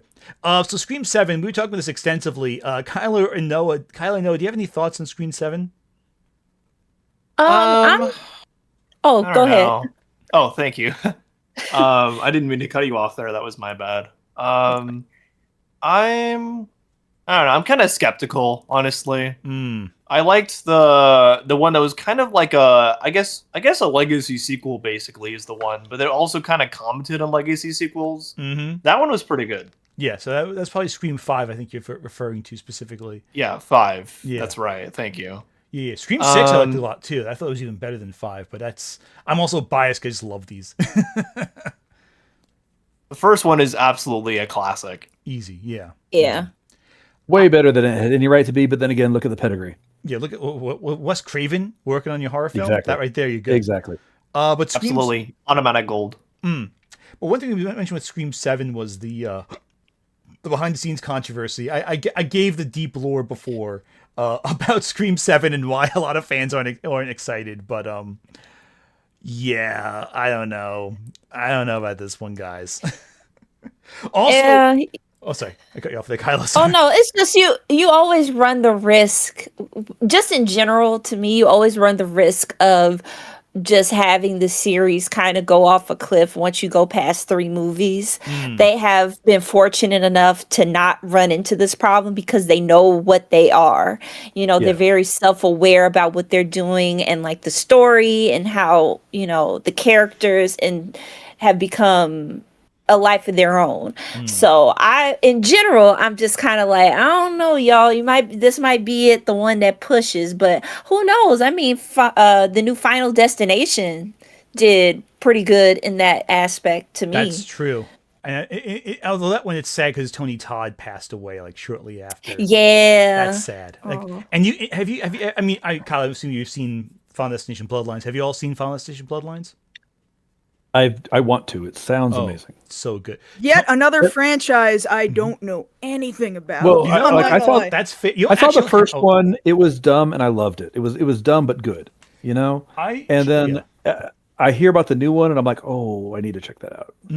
Well, I showed my spouse Final Destination Bloodlines, and she's never seen any of the Final Destination films, and she had no problem following it. Like, there's no deep lore you need to know about aside from like one reoccurring character, Tony Todd's character, who has like a very good singular scene in the movie. Like, it's a very good scene. But the controversy, again, to summarize briefly for anyone who's late and for Noah and Kyla, the Melissa Barrera and Jenna Ortega controversy. How Melissa Barrera was in Scream 5 and 6 and unceremoniously let go from production in Scream 7 due to her support of Palestine. Oh, interesting. Yep, Yes. I remember that. Yeah, and then Jenna Ortega happened to leave production around the same time, as well as the entire rest of the creative crew of the movie and most of the actors. So I didn't hear about that, but that's interesting. yeah, the whole production fell apart after Melissa Barrera was kicked out by the producers. So a lot of people are extreme, and her comments were not particularly controversial either. Like they weren't that, So it's very Being in Spyglass support of a really- disenfranchised group should not be controversial. No, 100%. Yeah. But you'd be surprised when people are in charge of productions and I was very Zionist. But what are you gonna Yeah. do? Anyway, The Bride, the Maggie Gyllenhaal Frankenstein movie starring the Bride of Frankenstein with Christian Bale as Frankenstein, the monster. I am okay. So I'm not a big Christian Bale fan, as like many people are. His two biggest movies with a lot of the bros are not super great. And in fact, Batman was great, except it was parodied so much that now watching it again, I can't stop laughing at it. It is hard. Which is Oh, yeah. unfortunate. Yeah. But Yeah, it but really that ruins being it. said, the premise of The Bride, which as I understand it, it's just Frankenstein but Bonnie and Clyde. I'm down. Yeah, yeah. It looks so good. I'm Yeah, excited. the for this. concept sounds Ironically really, really enough- entertaining. Yeah, this looks great. Ironically enough, I saw the trailer before Del Toro's Frankenstein. So did saw I. that That's in exactly theaters. where I saw it. And literally, the people with me were like, "Is that part of this Got a franchise?" ticket. So funny. I love the style. I think it's really cool. And this is the kind of weird, kind of cool stuff I wish we'd see more of. As we get through the year, though, you're going to see there's very few of these kinds of cool, weird projects. It just looks so unusual. Although I'm not going to lie, the Sheep Detective sounds great, and I didn't know they existed till this. So, you know what? Maybe I'll be surprised. Hoppers, the new Pixar film.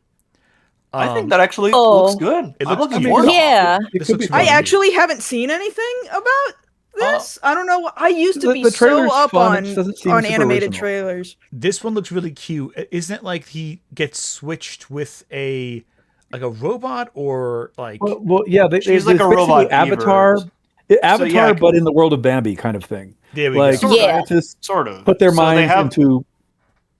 Go ahead. Go ahead. Sorry.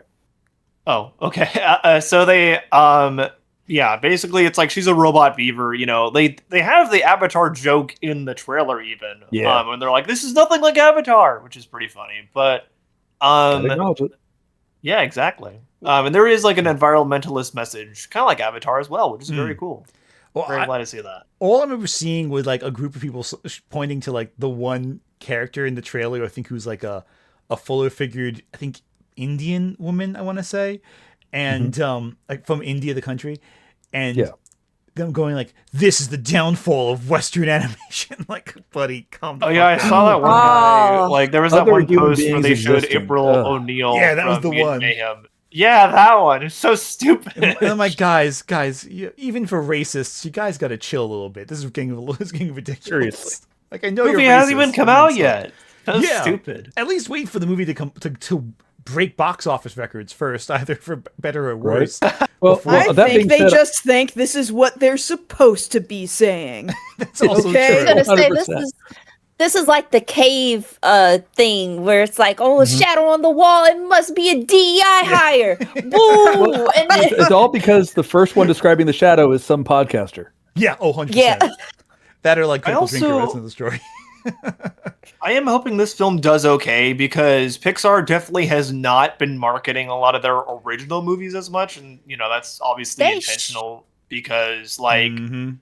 yeah, definitely a lot of like the higher ups from Disney kind of just cracking down more on sequels rather than having Pixar, do what they've always done and have very director driven original movies like this, because this is very much that. Like this is actually directed by the same guy who did We Bare Bears for Cartoon Network. So Oh, really? it's very much in oh, his, yeah, it's shoot. Oh, Oh, yeah. I'm going to see it. I trust it. Yeah, I love trust those it guys. now. And Can I say something about Pixar though? Is Go for it. that nobody saw Elio, yeah, that's and the big that issue. movie was so. I sure good. didn't. I loved it. was It was so great. good. I still have I not didn't. seen Elio. I don't hardly know anything about, and maybe it's because of what you were saying just a second ago about like their marketing has not. Yeah, really bad. They're not. Yeah. They're not pushing No. nearly as hard, and then I don't learn about Pixar films until way later, and I'm like, but this is Pixar. Why do I not know that you're out there? Yeah, I feel like Elio- Disney says that they don't have to because it's Pixar. like, the With thing is Elio also- was really bad though because they marketed it through other movies. Like they had Yes. this thing where live action Stitch reacts to the Elio trailer. Look, he's an Yeah. alien like the aliens in Elio, and they had like Phineas and Ferb And react I'll be- to it too. It's And I'll be so honest, none of the stupid. trailers looked all that good either. Like nothing about like I got more interested in the film from like the pre-production images they put on like D23 or whatever than the trailer itself. The trailer itself was very like, oh, it's a boy and he's in space with aliens. Okay. I guess they're going hijinks. And I haven't seen the movie yet myself, but I've heard it's a really emotional, powerful film. And all the marketing was like so like stale whimsy, and the main character looked kind of like Steven Universe with an eye patch a little bit. I got a question. You think that they're still traumatized from Mars Needs Moms and John Carter, Oh, and that's they why they 100% didn't do are. this? Oh my god! Because I'm like, 100%. because Yes, like I probably. literally, you mentioned like the marketing being bad, and I thought back to Elemental because they did not know Yeah. what the hell to do with that movie, and it wasn't God. until I started seeing clips on. Because I'm on Red Note, and I yeah, saw yeah. clips on there, and I was like, "Oh, that's what this movie's about." I'm like, "Actually, why didn't y'all say this from the first place?" Oh, honestly, also, we have those couple another trailers another rel- guest sliding in. Grim, mind introducing yourself? Hello. Hold on, I'm having some technical difficulties. Howdy. It's all good, Grim. Okay, we're good. We're good. All right, What's up? not much. We're talking about beavers. Really happy beavers. Beavers I'm and still boys with having. eye I'm, patches. I'm still having technical difficulties. 1 second. You guys keep going. It's all good. It's all good. Let's move away from hoppers and move on to what is this? Reminders of Him? I don't know what this is. Oh, it's a Colleen Hoover adaptation. Oh Jesus! No, No, another stop, one. stop.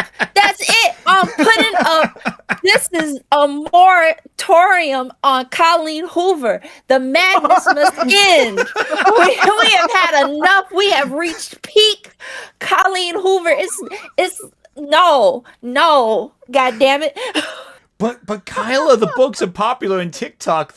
They have to make movies about all of them now. All of them. Every Colleen No. Hoover one.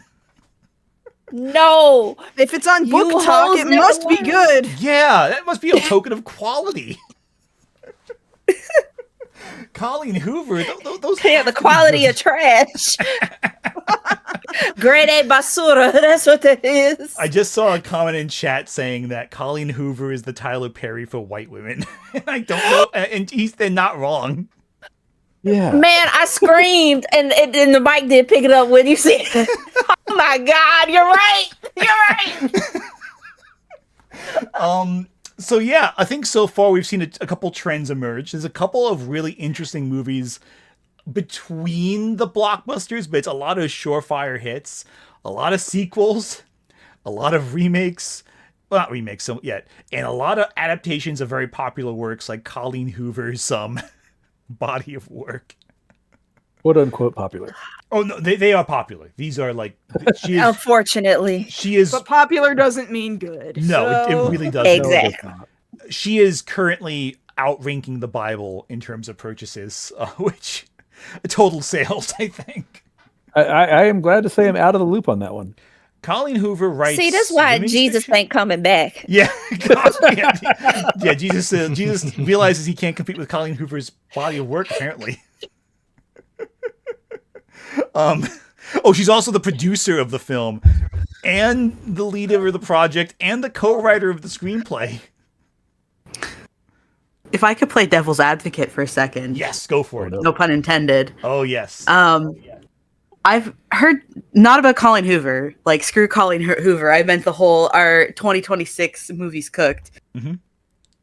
It seems that miniseries is the new great thing, because I found out that Mike Flanagan is working on an adaptation of Carrie, and I'm really looking forward to that. Yes. So maybe we're not entirely cooked. All right. But it seems like miniseries are the new meta, theaters, as they say. All right. So, Krim, I brought this up before. I gotta show you the chart. Oh boy. So right here in LA in 2023, they were in January 2023 in LA. They were 6,566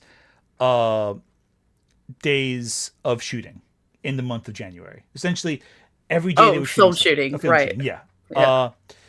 July 2025, that number is down to 4,380. It's okay. This is America. I know why. I understand. I'm not even American. I know, but he did say LA, and so it made a lot of sense. So that number is down to 4,380. So like roughly half, a little more than half of shooting days. So like production is down all over the place, even miniseries. Yeah. Yeah, but I would also argue that a lot of the big greats weren't even shot in LA. Like there's like a lot of stuff that was shot in other parts of the country. And again, not to be the annoying little Canadian in the room, but like a lot of great movies that people don't realize were shot in Canada because of a lot of the film tax stuff. So a lot of American productions got exported up here.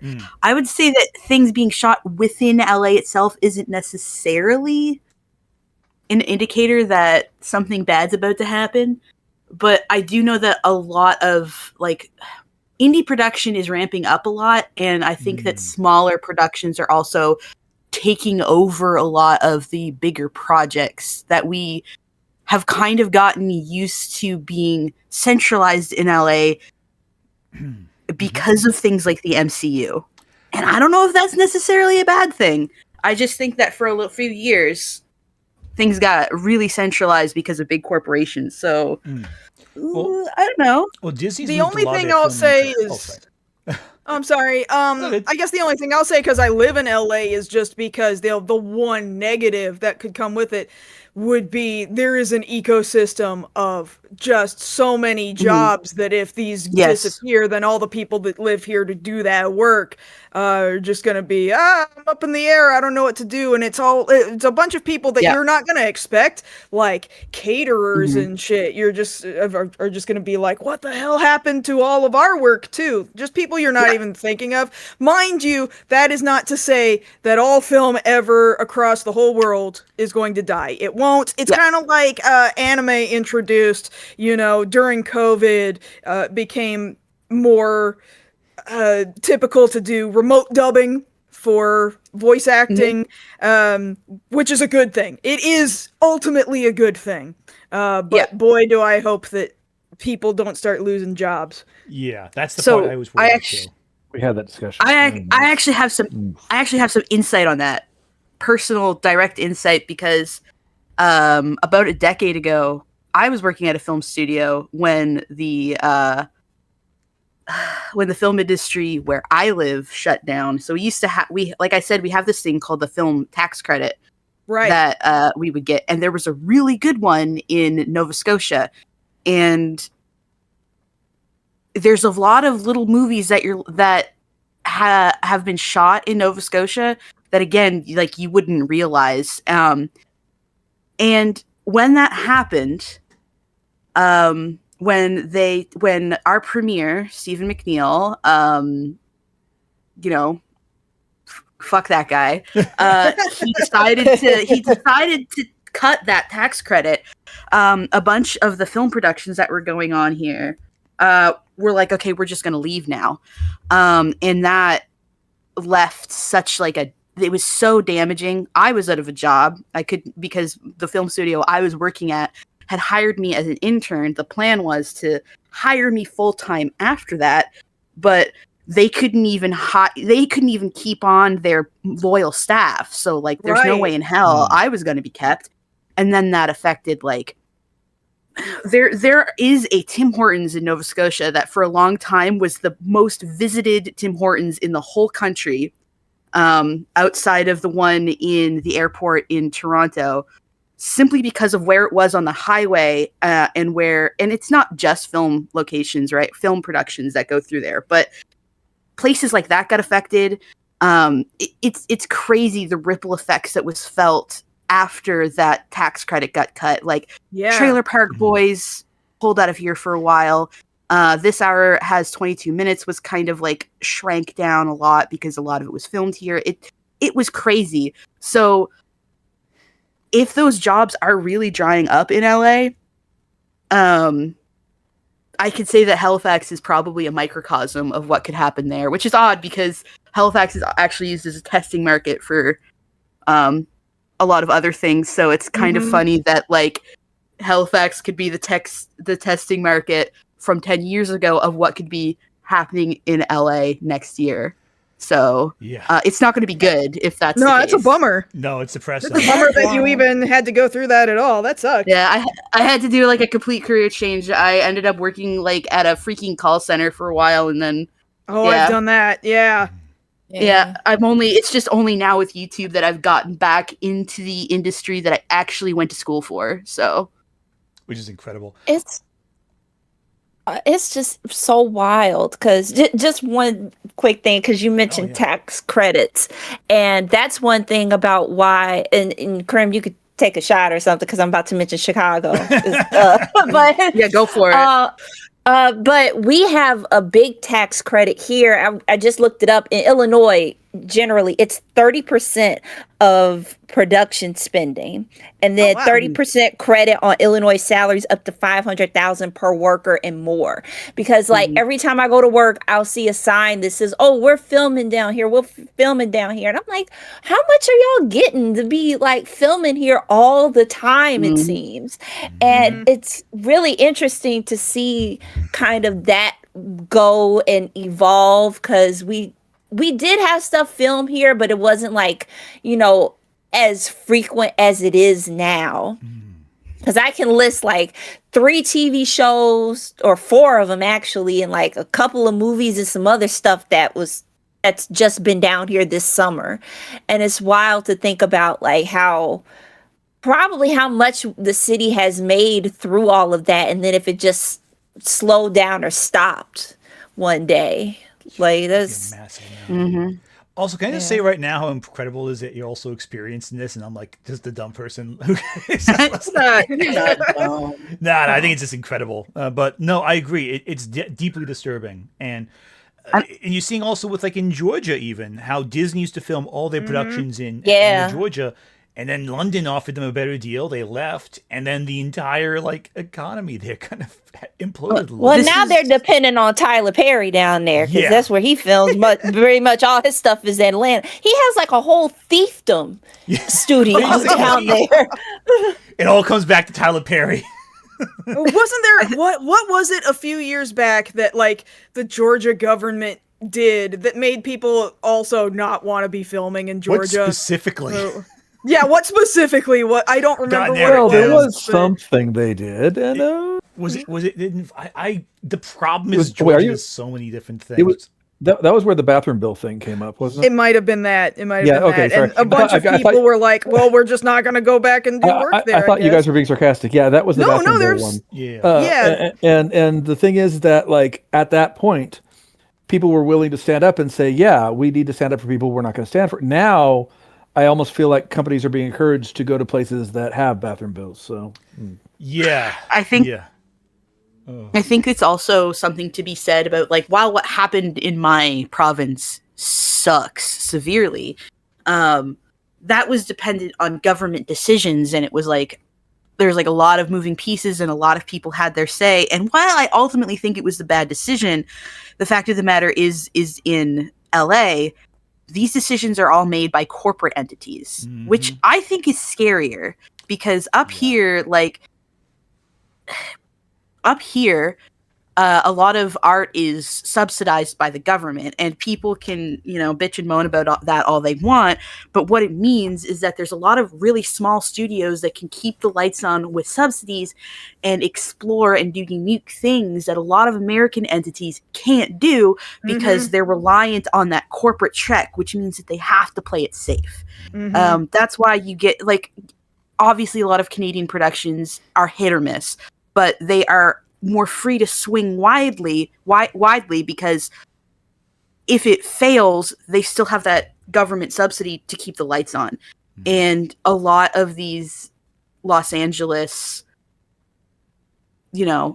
like the smaller production companies and the caterers and everything that relies on them, there's nothing keeping them in check. So if everybody, like, if the small handful of corporate entities in LA is like, let's just go somewhere else, the whole thing will collapse, and the only people that will have a say are those corporate entities, and it makes it a lot more fragile than I think it is up here. Which is really scary that so many people's livelihoods depend on a dozen people in a big room. That's so scary. Making the right or wrong decisions. It's terrible. And that's, again, you can't vote on it. Well, that's like most of the decisions with the film industry now. We talk about the Netflix, the Warner Brothers purchase before. Yep.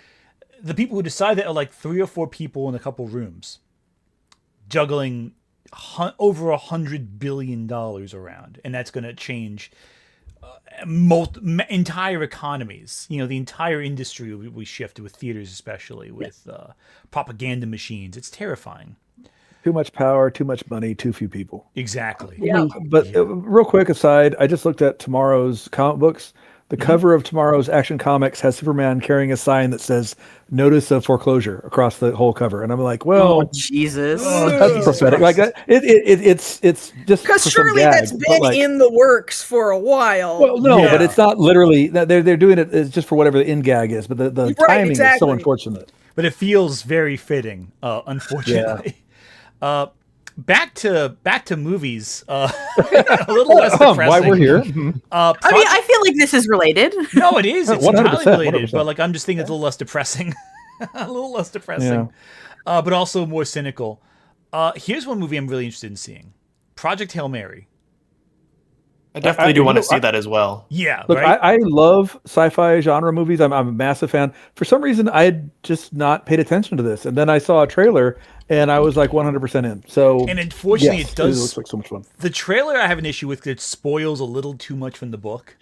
It did seem like that. I mean, again, I've not read the book, but it's one of those trailers that I could tell they're showing us part of the ending, but at the same time, I want to be there for the journey. Well, they're not showing you the ending, but they're showing you a turning point in the narrative that shifts things around. It's not how it ends. It's more like the direction it goes in. That when you're reading the book, and I won't say what it is. If you've seen the trailer, you can figure it out because they tell you. Yeah, even in the trailer, when you watch the trailer, you kind of go, "Oh, I didn't think that's the direction the trailer was gonna go." Right? Oh, exactly. Even if you haven't read the book, I do feel like the trailer unfortunately does give a lot away about it, and I have read the book, so I know, but and it's like, oh, really? You're showing that now? Because everything else was until they show that scene, it's still, it gets you okay, I'm on board. And then they show you too much. I'm like, oh, come on, really? But I wish they kind of had kept the ambiguity a little bit. Yeah, but even this I like because it's a big budget sci-fi property. It's based on a book that's not super well known. The Martian's very well known. The Martian was a massive hit, but it's same writer, Andy Weir. But it's hard sci-fi. It's realistic sci-fi for the most part, and I dig that a lot. Yeah. And then we get the first. I think the first movie's going to get $1 billion at the box office. Super Mario Galaxy, the movie.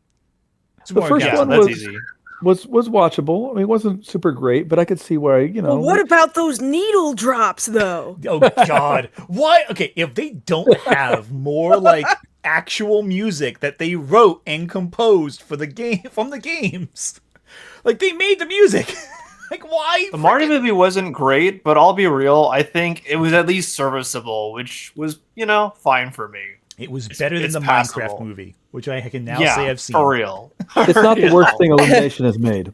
I'll tell you, my audience, and it was a packed audience for that first movie because, like, Mario was such an iconic character, right? The very beginning of the movie, when whose cell phone goes off, like Luigi's, and it's the GameCube, like, startup music that is his ringtone or whatever, and only my husband and I, like, laughed at it, and the whole rest of the room was silent, and I was like, what do you mean? None of you know the GameCube launch music? See, that's something I actually like about that movie, though. I think it does Easter eggs pretty well. Like, I talked about this in my Five Nights at Freddy's 2 review. Like, I think that movie's a terrible game adaptation because I think both of the movies are. Because they can't really appeal beyond their core fan base. Like, to me, a good game movie adaptation will, like, obviously be able to throw out Easter eggs and references to the fans. Like, the Mario movie does that. The Sonic movies do that. But they also have an easy to understand narrative that can get get across to mass audiences, and that kind of introduces new people into those franchises. I think the Sonic movies, especially, have been really good about that. I still haven't watched it. The Sonic 3 was really good, I thought. Yeah, I have something mean to say. Go for it. Be mean, Krim. The thing with the Sonic movie and the Mario movie and a lot of these, they're so safe because it's like such a basic bitch ass plot, and then it's like, and then we're gonna throw in some Easter eggs, guys, and it's gonna be quirky and it's gonna be nostalgic, and everybody, it's just like this money printing machine. That's true. I definitely understand that, but I'll take them over most video game adaptations that have come out in like the last 20 years. I will say. I'm just saying that I don't know if the Mario movie needs to exist. I don't think it's adding anything to. I feel like it was inevitable. The hashtag Western canon. This is a very valid. I think it's just silent. Return to Silent Hill. I'll take that. I'm kidding. They're addressing Mario Galaxy, though. I mean, that's fun. But that was like a lot of people's. Mario Galaxy was a lot of people's introduction to Mario. I think that's why that's being chosen. Krim, and I still think it's the best 3D Mario. You're correct about that. I think that the Mario movie franchise is just well-polished, well-funded slop. I'm sorry. Hey, I've been. You're with just speaking Nintendo. The truth. It's fine. You're not wrong. You're not wrong. I've been following Nintendo since the NES, so yeah, it is not deep. We are all monkeys, and this is like they have been studying us in a lab, and they know exactly what colors and keys to jingle at us to make us release the dopamine. And that's somebody's annoyed. job to do that. Exactly. This is why I'm more scared of the Zelda movie. Honestly, I'm kind of more worried about that because Zelda is deep. Is the thing. Mario? That one is different. I'm cautiously optimistic only because Nintendo is very protective of their properties nowadays. Well, they also have a good director working on it. The guy who's directing it was the same guy who did Kingdom of the Planet of the Apes, which I thought was really good. Really? Oh, yeah, West Ball. That's right. Yeah.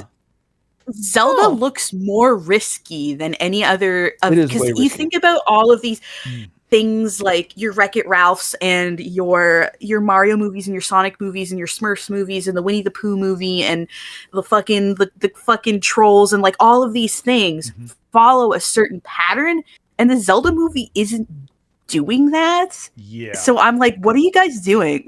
What you doing over there? So it feels like it's a little bit more risky and a little different. So like that one, I'm like, because it might not be good, but it's different. And that goes back to the whole thing I was talking about. Like, even if the thing you did isn't good, at least you did something different. And like, at least you're swinging instead of being like, I'm just going to fucking play over here with my little ping pong balls that are safe, you know? It's kind of like with the ride too. Oh, sorry, cut you off there, Kyla. Sorry about that. Oh, no, and you're right about that, but it kind of goes to, you weren't here when we were talking about it, but like marketing, because we were talking about like how bad Disney has been with marketing original works from Pixar because they don't know what to do with it. And that's kind of what I worry about with more of the Zelda movie, because if you don't know how to market it, whether it's good or bad, ain't nobody gonna see it. Yeah. Like, at least with Mario, they kind of have I think with their basis, especially to our marketing, is like, oh, look at the bright colors, look at them like jumping on the blocks and stuff, and that kind of got people interested. But I don't know how they're gonna do it, because I do think that there is potential for Zelda and the world, and like that's to go into marketing speak, that's a whole like franchise in and of itself waiting to happen. Well, they've been trying to launch it for decades too. So by the time it finally comes out, that shit better be fucking so good. Yeah, and I will not accept anything less than the best. You better know how to tell us. It'll have been 10 years since Breath of the Wild. Think about it. Shut up. Shut your mouth. Yeah. That was true. It would Stop it. Also, I will say this right now. The reason why I'm not excited for Mario Galaxy, there's a reason why. There's one person who's missing. You need to have Wario as voiced by Danny DeVito. It's required. They're saving him for part 3. You know they're saving him for part 3. Fair. Yeah. Hey guys, I'm actually gonna step out for now. Sorry to be sudden about it, but I'm gonna be taking off for now. Thank you so much for just doing this. For letting us and the door chat with each other. And the door's always open for you to come back whenever. So don't worry about a thing. All right. And take care. Yeah, right? No worries. Thanks. Talk to you guys later. No problem. Joy having you on. Bye. Yeah, Mars girl. I also need to check out. As I said earlier, I'm a teacher and I work in the morning with a bunch of students. Fair. I Had a bunch of fun doing this though. Thank you for your service. And you seriously, everybody says that. And you're always welcome back. Inaccurate. And again, I'm doing this for a reason. You're welcome back whenever you want. Whenever we do live streams of the panel, you're always welcome here. Heck yeah, a lot of fun. All right, take care. Later. And then it was 3. You 3 in particular. Hi. I like how he said that. Wait a minute. Okay, there is 3 of us because he's going. Kevin's just signing out. Yeah. But I like how he said everybody says thank you for your service for teachers, and I'm like, yeah, my mom was a teacher. I'm like, I know what goes on. My spouse is a teacher, so I know what she goes through. But yeah, thank you for her service. So, Ready or Not 2. Any thoughts on this sequel to a really good horror film? Because the next one is... Wait, what is it? What is it? I'm gonna out myself. I still haven't seen the first one. I need to though. Oh, you gotta see Ready or Not. It's fantastic. Ready or Not? Can I be? Can I be honest with you? I feel very stupid. How so? I thought no. I made a mistake because when I heard Ready or Not, I thought it was oh god, the one with the magicians. Now you see me. Very similar naming convention. I get it. Because this one's called Ready Not 2, Here I Come. So it's like I also get Now You See Me mixed up with Catch Me If You Can. Honestly, like all 3 of these are the same thing to me, even though I know they're extremely different. They all sound similar. I get it. But we're getting into like Pee Pee Poo Poo Man naming conventions. The Bye Bye Man. No. But Ready or Not, it's a really good horror film. Well, supernatural thriller, more like. I have no idea how they're going to do a sequel. I'm glad Samara Weaving's back because I love her. But I'm more intrigued in this next one right here, and that's the Michael Jackson movie. Oh boy. Okay. I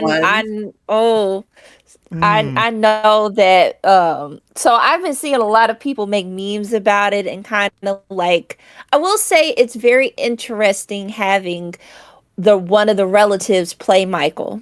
Mm-hmm. Okay. And because I want to say that's his nephew. Yeah, I think that's his nephew. That's Jermaine's kid, I think, if I'm remembering right. Okay, yeah.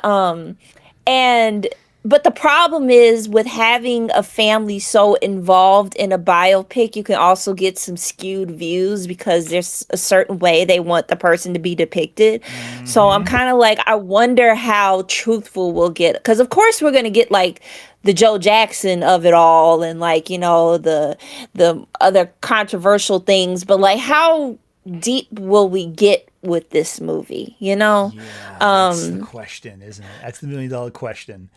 Yeah, because I feel like the best version of this that I have seen has been the mini series that they crammed to be a movie. The Jacksons, An American Dream with like Angela Bassett. Like that whole mini series is probably like one of the better versions, and that ends right around when he gets to Thriller.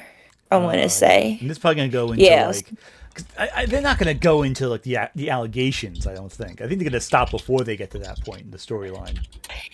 Yeah, because I don't know how far they're going to go. Yeah, but we'll see. Now, here's the question: do you think this will break $1 billion? Oh, yeah. Easily. Yeah. Is the sky blue? That's fair. Because like a lot of these biopics, like that's the thing also with these biopics, a lot of them have not been successful. But I feel like Michael Jackson's This is a very Michael different Jackson. beast. It's Michael Jackson. It's different. I'm intrigued. I'm hoping it's good. I really want this to be good. And Coleman Domingo's in it, who is fantastic usually. But I don't know. I kind of worry because of the subject matter that they're gonna maybe gloss over a few things. But you know. Okay, so we're skipping over Animal Friends here with Ryan Reynolds, Aubrey Plaza, Jason Momoa, Vince Vaughn, Dan Levy, and Addison Rae. What the fuck? Yeah, what is this movie? Why is everybody in this movie? Animal Friends. We don't know much about the plot of this film, but we do know it's directed by Peter Atencio, who did Keanu and The Machine. And it's a live-action / animated hybrid film starring Ryan Reynolds, Aubrey Plaza, Jason Momoa, among others. And I just looked it up, and it does have Ryan Reynolds on the cover, and there's a bunch of animated animals, I guess. It looks like they're realistic looking. Like there's a red panda, there's a dog, there's 2 rabbits, a bison. Never heard of this. This looks bizarre. What even?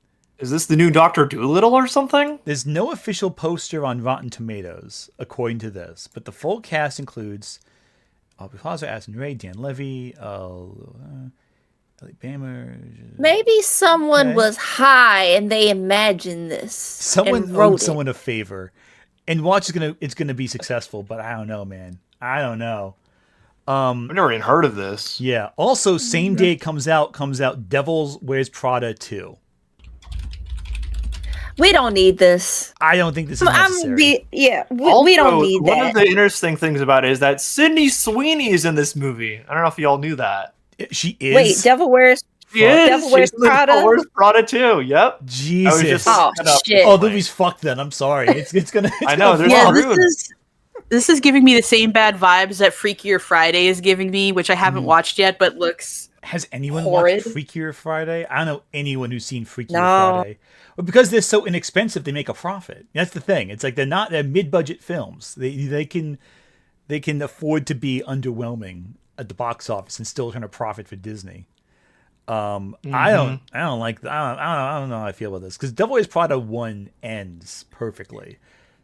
Yeah, I was just about to say. Yeah, like, it need anything else. Yeah, I knew there were sequel books, but like you don't need them. It's fine. It ends perfectly. You don't need anything else, especially with Sydney Sweeney if she's in this.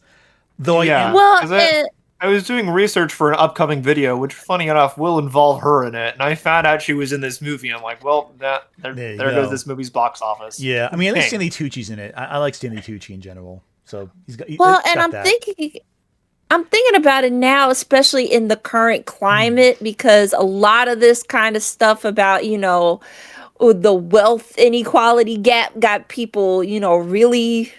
I find them to be. I find audiences to be more negative with depictions of opulence and wealth if it's not a commentary on it or, something bad doesn't happen. But when you think about when The Devil Wears Prada 1 came out in that time, it was like, oh, lifestyles of the rich and famous. Like, look at this. Oh, she got the because I recently saw like clips of it playing again, and it was like, oh yeah, I want you to get my girls this book manuscript that nobody has, and I need you to do this impossible task. And before it was like, Harry Potter, wow, the Harry Potter manuscript, which I'm sure hasn't aged badly at all. And she was like, oh, it's like, oh wow, how is she gonna do this? Nobody was thinking like, wow, what a bitch. Why are you doing this? Like, I don't know how Gen Z is going to respond to that. Like, unless it's a commentary on it. Yeah, and I feel like the first one, even then too, like I know the big complaint. This is getting into the weeds about this. Everyone I know who saw Devil Wears Prada freaking hates the boyfriend in that movie. Like the boyfriend sucks. He's like, "Oh, my successful girlfriend, I'm gonna make you feel bad about having to do your job." It's like, one of the worst movie boyfriends I've ever seen. Like, not like the worst in terms of he cheats or anything like that, but like the most like annoying. I can't stand him. I'm like, dude, your girlfriend is the secretary to one of the most important people in publishing, and like you're giving her a hard time because she couldn't make your show. Like, I mean, well, he never really helped out. Never. Oh, sorry. I feel like a lot of movie boyfriends in films like that always suck. The only exception is like the Michael Cera character in Juno. The only movie boyfriend that doesn't suck. Or like, I guess, does Robin Williams in Flubber count? Or well, he's the main character. We're talking about like little fun dramas that have like a bit of a romantic, like kind of side plot. The boyfriends always suck. Yeah, always. But yeah. If it's starring the guy, they're usually fine. By the way, this is the only thing about Flubber. I gotta say in it to everyone. One of the people who almost cast in Robin Williams' role in Flubber was Patrick Stewart. Just think about that for a second. By the way, the reason that Anthony is bringing up Flubber out of nowhere, because in my server, I was like, let's just watch Flubber right now. And Anthony came in at the tail end of that, and he's like, what the fuck is happening? I watched the whole of Flubber with you. It's such a wild movie. Oh, no, you were there for the whole thing. I was there the whole time. Yeah, no, it was somebody else that came in at the last end of it and was like, what the hell? But yeah, no, Anthony just watched Flubber with a bunch of people for some random reason the other day. So freaking love Flubber. Flubber's great. Flubber's a masterpiece of cinema. Oh God! Wait, Steven Spielberg. But like, I think it's like we don't really get movies like that anymore. I find no, it's very much a product of its time. I also will say, unfortunately, I do have to dip out now. All right, Noah. Farewell. The Flubber talk. The Flubber talk starts up and you have to leave. Yeah, I get it. Noah, unfortunately, yeah. Noah, you're always welcome anytime on these streams. Don't worry about a thing. Thank you. I enjoyed being here. I will gladly pop into the next one whenever. When are you guys doing this again? Well, I try streaming every Tuesday, and I'm trying to do more where I have like friends on here, because I feel like it gets like really like in the weeds of like me just talking for 3 hours or 4 hours nonstop on my own. So it gets to be a lot sometimes. So very fair. No, yeah, and sometimes we have reactions to things, so I'm sure you enjoy that as well. Yeah, I'm gladly popping on the next one though. Absolutely. Definitely. Thank you so much for having me. No, anytime, man. Anytime. You're always welcome. Yeah, thank you. Have a great evening, everybody. All right, have a good one, man. All right. See ya. Bye. And honestly, I'd rather have people who I know are sane than like crazy people on here, like last Friday. So moving on. I was just gonna say, bye, but yeah, no, that nut yesterday. No, like that nut. We're not even why is it always the three of us? It always comes back to us, I guess. I don't know. Consistently. With the bottom line. Yeah, but this Disclosure movie though with Steven Spielberg, like, what is this? Steven Spielberg reunites with David Koepp, who wrote the script for Jurassic Park, for a new film based on an original Spielberg idea. An original idea. Ooh. About when's the last? I don't know. I'm intrigued about a UFO. When's the last time we've had? When's the last time we've had an original Spielberg movie? I don't know. When was the last like Spielberg? We're back, a dinosaur story. Honestly, it could be. That was like based it was on the a book, 90s. Actually. So let me go through the list of Spielberg films, and we'll figure this out. So, not counting. I think no, The Fabelmans would be probably it, right? But that's like his life story, though, wouldn't it? I think E.T. might be one of his last original. Well, let's go backwards here. Last was Fabelmans. That was in 2022. That's a story based on his life story. So that could be. You could argue it's adapted from his story. That's a little iffy. Before that, But yeah, because that's based on the whole point. Yeah, The thing that's selling that is it's Spielberg's story. Yeah, so Right. before that it was West Side Story, then Ready Player One, Okay. then The Post. Which Ready is Player One is and West Side Story are not his though. based Like on those the are Pentagon Papers. Okay. So BFG, it's Roald Dahl. Bridge of Spies, I think is that original or is that No, I think that's based based on on a the book book, as ain't well? Yeah, Lincoln, which is based on the Okay. book, and a real story. War Horse, based on the book. It's a See, book. it was based on a book, yeah. Tintin is a Tintin. book. Yeah, you know all about Indiana Tintin. Jones Sequel. Munich. Munich is it's based on the book. War of the Worlds, obviously based on the book. Catch Me If You Can, based on the book. Minority Report, based on the book. Ooh, wait, AI might be original. Oh, it's based on a short story. Never mind. Saving Private Ryan is not original. Yeah, it's not original. Okay, yeah, it's a book. yeah. Amistad. Amistad might be. Oh, it's based on. I'm Based like, on the shit, that's based on. events of an 1839. I'm like, that's based on real life. That's based on real life. That's a real story. So it's not an original Giraffe. fictional idea. Okay, so then you got Lost World, based on the book. Schindler's List, based on, a novel. Well, it's based on a book novel. It's based on a novel based on real life. Jurassic Park, obviously. Hook is inspired based off by of- a book. Yeah. Yes. Always is. Yeah, you're right. It's E.T. That's the most recent original Spielberg fucking directed told it. film. Damn. I didn't even look at the list. I was just like, I think. Yeah, and that's not counting Spielberg produced stuff because he produces a lot of films too. But his directing, the last one that's not based on a book, real life, or it's E.T. because E.T. was based on an imaginary friend that Spielberg created after his parents' divorce. So it is an original story. That's And I think wild. it's the last one he did, and that came out in 1982. That's insane. That is crazy because I went down the whole list. It's like, it's all based on a book, history, or like something else. But or like Tintin's based on a cartoon or a sequel. But the thing is that like most of his Raiders of the Lost Ark is also based. Well, that's inspired think- by film serials, but kinda to an Oh extent. yeah. Raiders of the Lost Ark because Indiana Jones was his So His yeah, OC, Do Not Steal. Yeah, but I'm intrigued by this one. In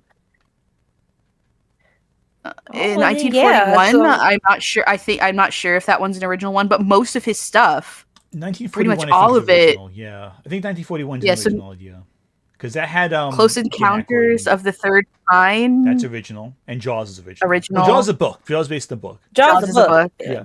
Oh, they don't count Duel on here? That's interesting. Okay, that's interesting. So not counting Duel on this list.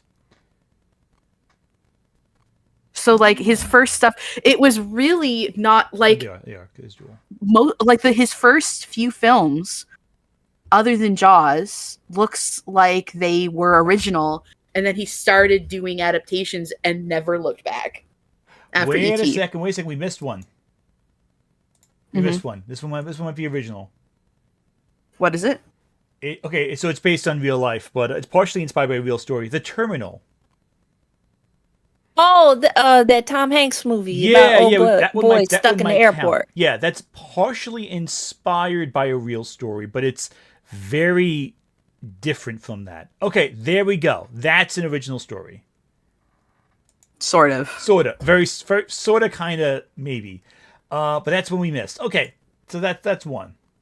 But other than that, that's the only exception I can find. So if the Terminal counts, it's that in E.T., which is like every 20 years it looks like he makes an original non based on something else film. That's wild. He gets a thought in his head and goes like, Yeah. "Oh, okay, I'll Unfortunately- do that one every 20." But unfortunately, this film might get knocked out of the competition because the same day an original Spielberg film comes out, we're getting Mortal Kombat 2. No. Yeah. No. The same No day. more Mortal Kombat movies. No. The first I'm one not gonna sucked. lie. I'm not gonna lie. I want to see Keith Urban as Johnny Yeah, Cage. same, I think same. that's the only reason Okay, why that I kinda want to see. That's it. Yeah, kinda works.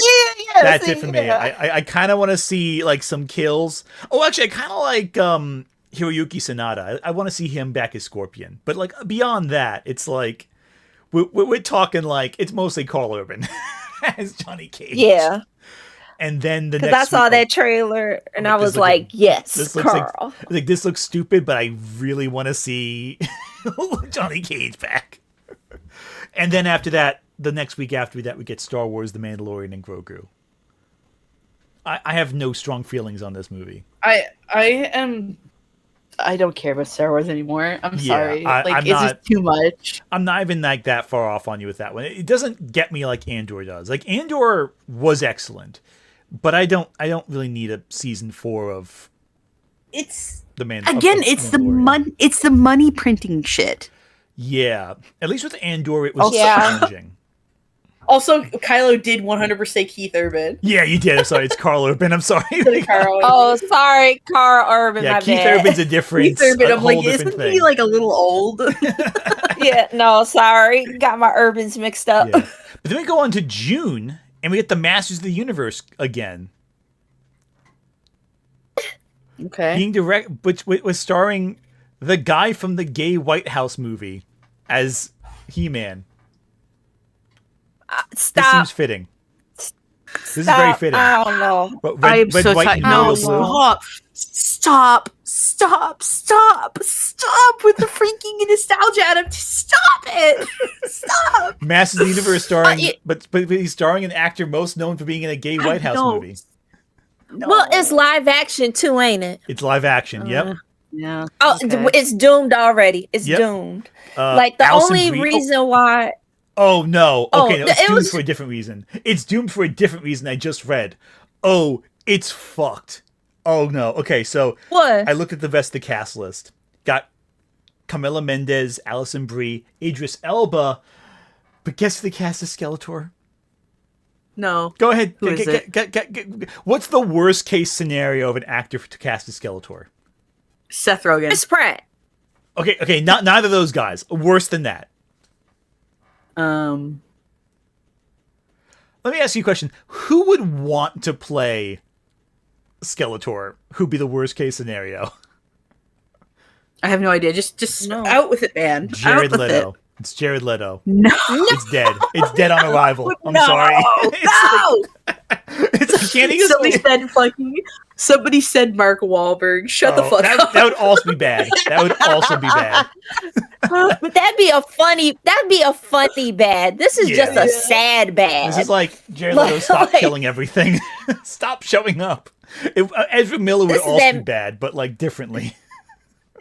This is that meme of Jared Leto going door to door to different franchises as the Grim Reaper. Yes. Like, damn, we already didn't have a like. I was gonna say, like, the one reason why I feel certain video game adaptations are being made into live action because you want to see it. Like, you kind of want to see how those fatalities will work in real life and, same. you know, with Mortal Kombat. But with Masters of the Universe, the whole is so fanatical and there's so much stuff that you could do in that world. Why do we have to keep making it live action and also making it really expensive? Yeah. You know, because it's not going to make its budget back. And they have to be ready for that. And this is going to tank even more now. Shit. Yeah, and they get mad every time they do anything that deviates from like what they did in the 80s anyway. So what's even the point, you know? Like you can get people pissed off no Yeah. matter what. So it's like, why bother with it? Just make something original. I think you should make He-Man gay. That's what I'm saying. They got Yes. they got the guy from the gay White House movie, Red, White, and Royal Blue in it. So I mean, You know what a good He-Man movie is? Conan the Barbarian. Go watch that shit. love Conan the Go Barbarian. watch I- Conan. Red, white, and blue. Huh? Red, White, and Royal Blue. Yeah, it's like I'd it's like what if like the Never mind. president's son dated the prince of England. I forget the exact context, but it's like it's very gay. And the film adaptation is worse than the book, so I'll just point out there. And then after that, we're getting Scary Movie 6, which is back in the Wayne brothers' hands. I don't know how I feel about this one. I kind of am intrigued, but I'm also like, I gotta say that Red, White, and Blue sounds like the kind of weird doujin that you'd find at like a yaoi convention. it's written like that too. I mean, I think it's better written than your average doujin, but like Hey now. It has the vibe. It has that vibe. Only the book is way more Dojin feeling than the film. The film tames it a lot. The book, it's like a little more explicit, and you're like, okay, yeah, this feels like it was written by someone who. Does one of them have really big hands? Yes. Yes. Amazing. It's like now you knew it was gonna happen. Yeah, it's like physically, it's like like Heartstoppers, like you have like the much larger guy and like the smaller twink. That's how the book's written. The film kind of balances it out a little bit, but it's entertaining. It's a good book, but it's like not great literature, but it's fun literature. And then we have Toy Story 5. Stop. No, stop. Where done. Where now it's the electronics they have to fight. Toy Story 3 was the perfect ending to the Toy Story series. And they just kept going. Stop. It's already dead. Then there's Supergirl, which I kind of want to see. I'm excited for Supergirl. I do want to see that too. That I want to see. I don't mean to be an elitist, but nobody understands Supergirl. It drives me crazy. This is going to be based on the Tom King run of Supergirl, where it deals with space pirates and everything. Like Tom King. Yeah, okay. I know. So people who hate Tom King are gonna hate this, but I'm intrigued. Yeah. It also has what's Jason Momoa in it as Lobo, which is casting. Oh, so this is gonna be. That's perfect. Yeah, that's perfect. This is gonna be the Lobo debut. Yeah, it's Lobo. So okay. It's gonna be Lobo. Lobo's in it. You know what I would really like to see that I think we're never going to see, but I think she deserves more attention. We need some Stargirl love. Yeah.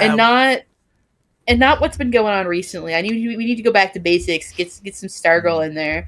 And I'd like some like other like not very frequently mentioned superheroes to make like sort of an appearance in there too, but for it to mostly be about Stargirl. I want to see a Zatanna movie, but I'm also biased because I love Zatanna. I think she's a really cool character. Giving Guns, like, he really likes those kind of smaller heroes or niche stuff. Like, the minute I saw him trying to fight to get Batmite in the universe, I'm like, okay, we probably gonna get some like interesting. There was a Stargirl show. Yeah, the Stargirl show. You ever saw that? No. It's good. It was made for the. It was originally made when they made the DC Universe streaming service that was folded into HBO Max.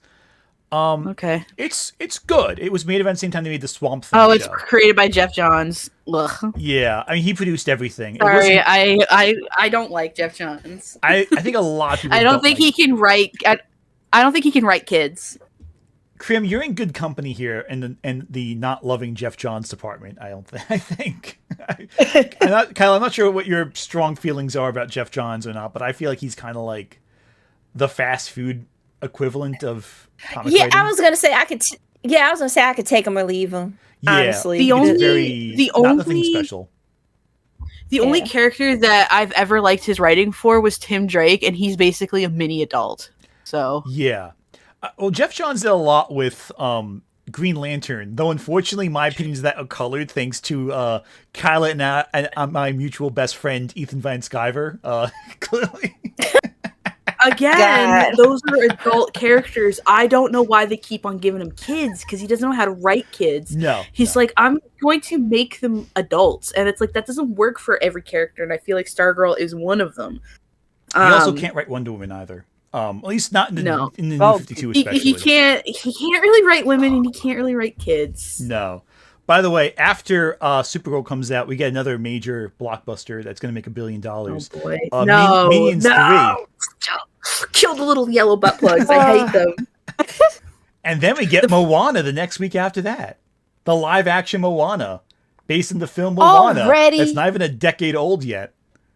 Yeah. Oh, damn, y'all! Produced and starring Dwayne Johnson. Oh, that's why. Okay, that makes sense. Yeah, now it makes sense, right? He pushed this one into existence. Stargirl, I don't think was created by Jeff Johns, but she was based on somebody's sister. But I don't think that she was based. Hold on. No, and I feel insane. The Stargirl show is pretty good. I think I remember liking it when I saw it. You might enjoy it too, Krim, to an extent. while you're searching that up, then we get to the movie that's probably the most hyped movie of next year, which is Christopher Nolan's The Odyssey. But I'm not going to lie, I'm a little nervous about this one because I know... Okay, this might be the most controversial thing I say in this entire stream. I am not a fan of all of Christopher Nolan's films. I feel like he kind of grounds them too much when they should be more fantastical. I'm a little concerned how in Inception, everyone's dreams involve blank hallways and guys in suits. Like, they're the most bland looking dreams ever. Especially if you watch Paprika by Satoshi Kon. The Odyssey, I don't know if you're going to make it too grounded. And it's going to feel like Gladiator. And then you're going to ask, well, how are you going to do the friggin' like sea monsters and Cyclops? Like, how's that going to work out? Especially. So I got. You're right. I'm sorry. So yes, absolutely. Like Stargirl, the character was created by Jeff Johns. I'm sorry. I'm sure that the show is fine. Yeah, I'm thinking somebody did a recent comic book run of Stargirl, and I've heard that was it Tom King? Who's been messing with her? It's Tom, if you have to ask, it's probably Tom King. It's either Jeff Johns or Tom King that are fucking things up. I guess if it's so I can't speak to that. I guess if it's an original Jeff Johns character, then it's probably fine. My issue with Jeff Johns is that he tries to change other people's characters. True. Okay, comments saying it's not Tom King, so we're safe there. I'm kidding. I'm sure Tom King's written some good things. I'm not going to make fun of him too much. Some Tom King stories are good. Broken Clock is right twice a day, I guess. Yeah, but I'm still mad about Heroes Reborn. Is Heroes Reborn? No, He was born. Heroes in Crisis. Yeah, Heroes. Yeah. Oh God. Yeah. So the Odyssey will probably be great, but I'm a little nervous about it. I'm not like as hyped about it as other people are, but like if it's half as good as Epic the Musical, I'm down for that. I was gonna say that's the problem, is because I think a lot of people got really into Epic the Musical and that whole concept album, all the concept albums, so they might be expecting like the whole thing. As someone who has tried to read the Odyssey like a good 5 times, it gets boring. Like it's very much a slog. And I've read Anna Karenina and Great Expectations. The Odyssey is. See the thing that worries me about like the recent obsession with Greek myth is that it sucks the gay out of it. Yeah. Like I'm worried that what will come after this is the Iliad, and if they straight wash the Iliad, that'd be the worst possible. I can't handle it if they fucking straight wash Achilles to Patroclus. I'm gonna lose my shit. You see that a lot. You see that a lot in like certain. I've noticed this, and I think I found an article too that was talking about it, about like all these different books that do like retellings of Greek myths and stories and stuff nowadays.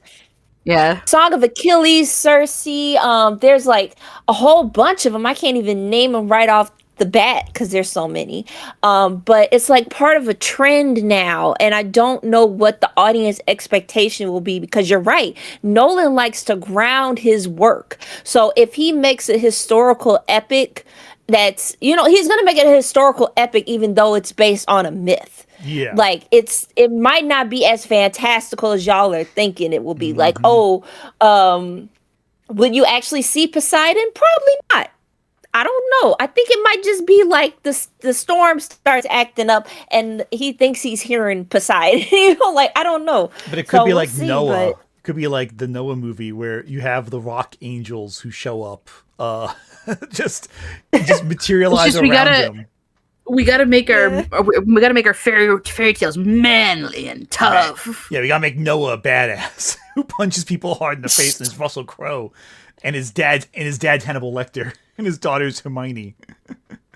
But then after the Odyssey, so in the Odyssey we get Zendaya and Tom Holland, and then a couple weeks afterwards you get Spider-Man Brand New Day with Tom Holland and Zendaya.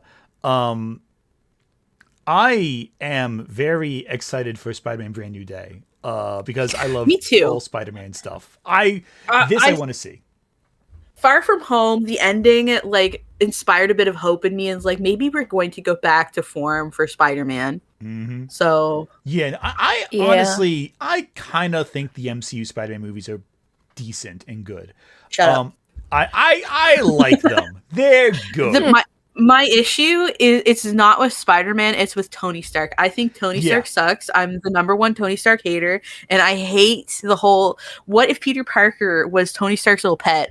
I hate that. Stop it. End of Brand New Day, it ends with like not brand new, end of No Way Home. It ends with him like sewing his own costume together. That right there, I'm like, yes, I'm in. Yeah, this is Spider-Man. This is the Spider-Man I want. This is the Spider-Man I want to see. And the fact that we have characters like Tombstone in this upcoming movie because and Scorpion, they haven't confirmed the big bad yet, but we're getting like street level Spidey villains. You got the Punisher in there. We got the Hulk in there somewhere, and it's like we need street level superhero stuff again, like with Batman and with Spider-Man and like with all of them. Those are like the big guns, for street level. Like the Flash, we need Flash and his little because all of his villains are like. Yeah, they're just little guys. I want to see freaking Captain Cold and all those guys just hanging out at a bar, just shooting the shit and just having a fun time, and then going on in a criminal suit. Not like no dark backstory or anything like that.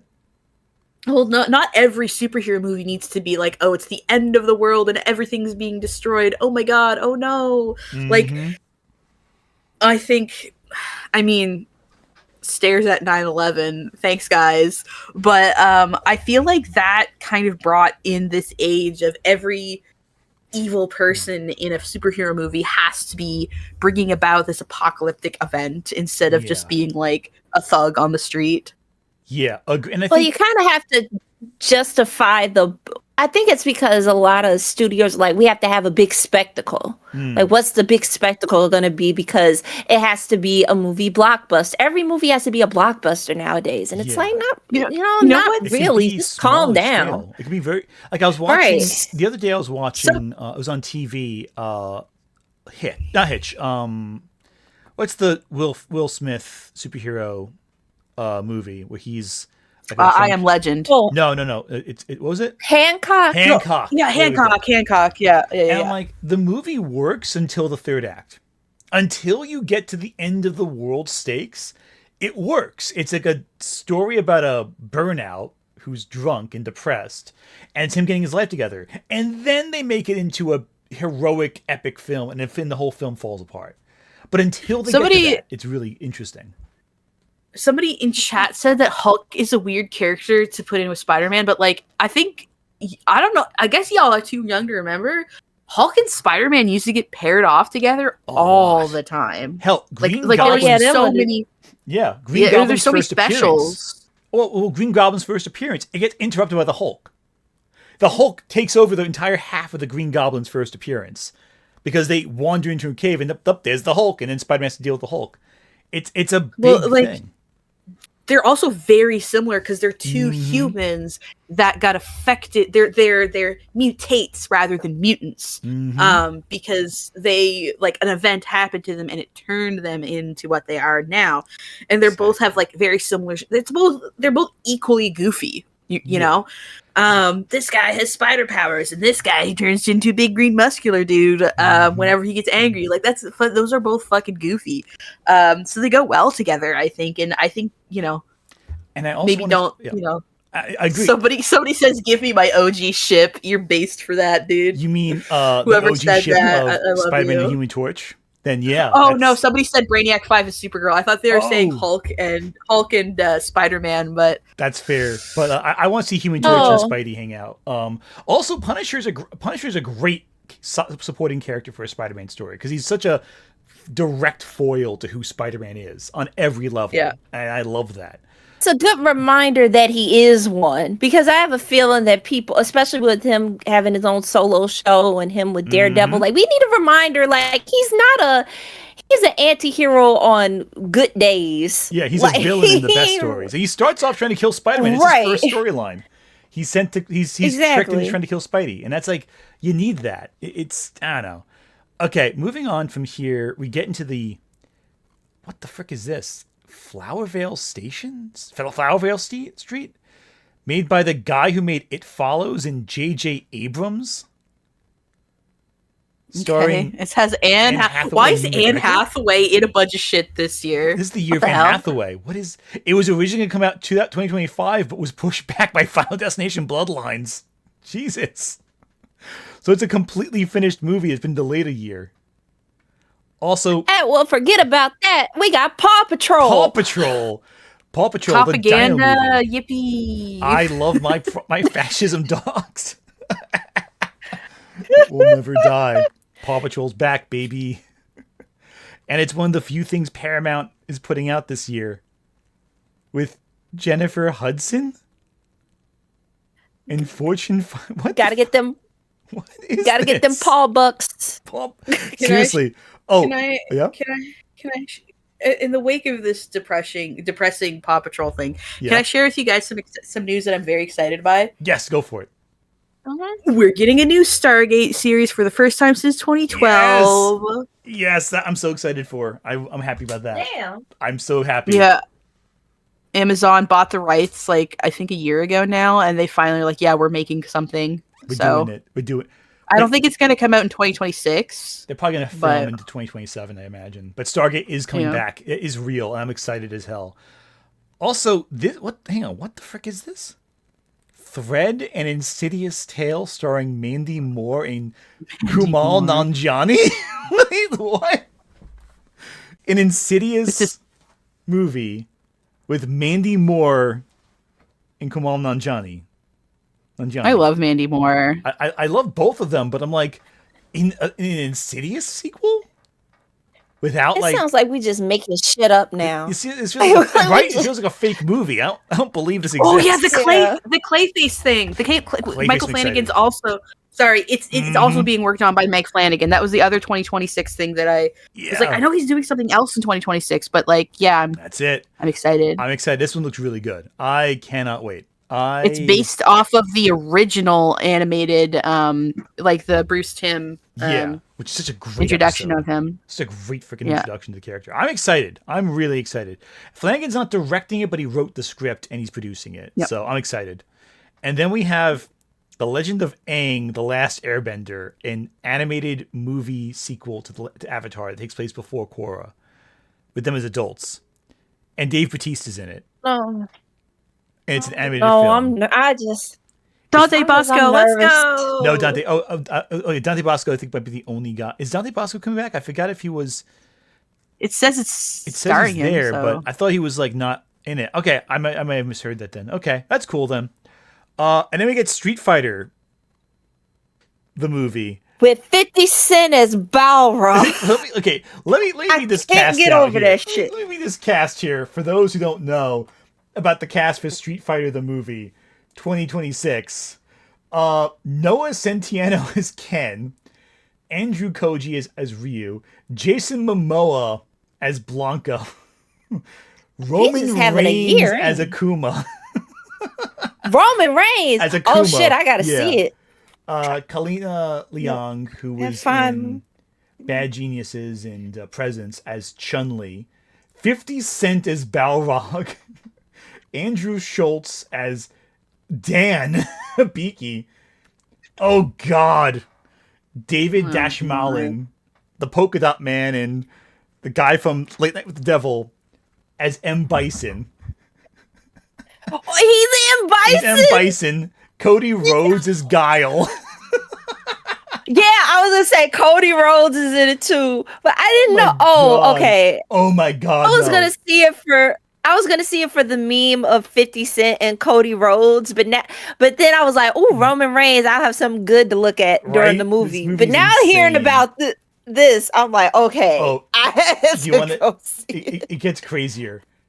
Eric Andre is also in this movie. And he is. I forgot. He sure is. Orville Peck. Also, interesting. He's okay. Oliver Richards, Hiroki Goda, Japanese pro wrestler, as E Honda. Okay, that's cool. He doesn't look like E Honda, but I'll go with it. Cammy is an unknown. Yeah, I am intrigued by this. I don't know how I feel about any of this. I'm gonna let some super chats play real quick because they've been building up for a bit. I don't know how I feel about this movie. At user_225_CCC super chatted $1.99. Zootopia 2 breaking 1B. Is that hopeful? Good news? Yeah, I think it's real likely that Zootopia will be breaking 1 billion, and it's good. That's breaking. At Sam last name B6N super chatted $1.99. Last one, Scooby-Doo and Sailor Moon crossover? Scooby-Doo and Sailor Moon crossing over would be fascinating. I don't know how I feel about that at all, though. At Cassie Hosh 1677 Wait, what? super chatted 92 It's like a cents. what-if scenario. I've heard Elio's story was supposed to be a metaphor for being gay. Maybe the inexistent marketing has something to do with that to some extent. Well, they cut a lot of gay stuff from Elio, so that's a factor too. A lot of stuff, actually. At Empty Tyler Durden 9 super chatted $2. Thoughts on Ryan Murphy comic book show The Beauty? I have not read The Beauty. I have no thoughts on it. At KJ Zana super chatted $2. A Charlie Brown Christmas just turned 60 That's years a old. classic Christmas movie. I'm surprised it's only just turned 60. It feels older. Charlie Brown. At Olivia_Williams_purple_fairy super chatted $3.61. A Michael Jackson movie. Yikes, I don't like that. They will whitewash the controversies. They're going to whitewash that controversy for Michael Jackson, which, considering it's Michael Jackson, is very concerning. At Eshan Espo 4181 super chatted $5. This Steam is way better than Friday. Yeah, it already beats Friday. Thank you, Ant, and all you guys make my day better. Thank you, everyone who's joined the stream. Without them, this would not be as fun of a stream, I can guarantee At you. Cassie Hosh 1677 super chatted 37 cents. Hee hee, you're so funny, I just received money, Ant. Oh, thank you. Congratulations. At Scorpion 104 super chatted $2. Just saw The Running Man with Dad. What did I miss? Not much, but hopefully you enjoyed Scorpion King. I mean, Running Man. Why did I confuse those At two? user_225_CCC super chatted $1.99. Ant, I just moved to NYC.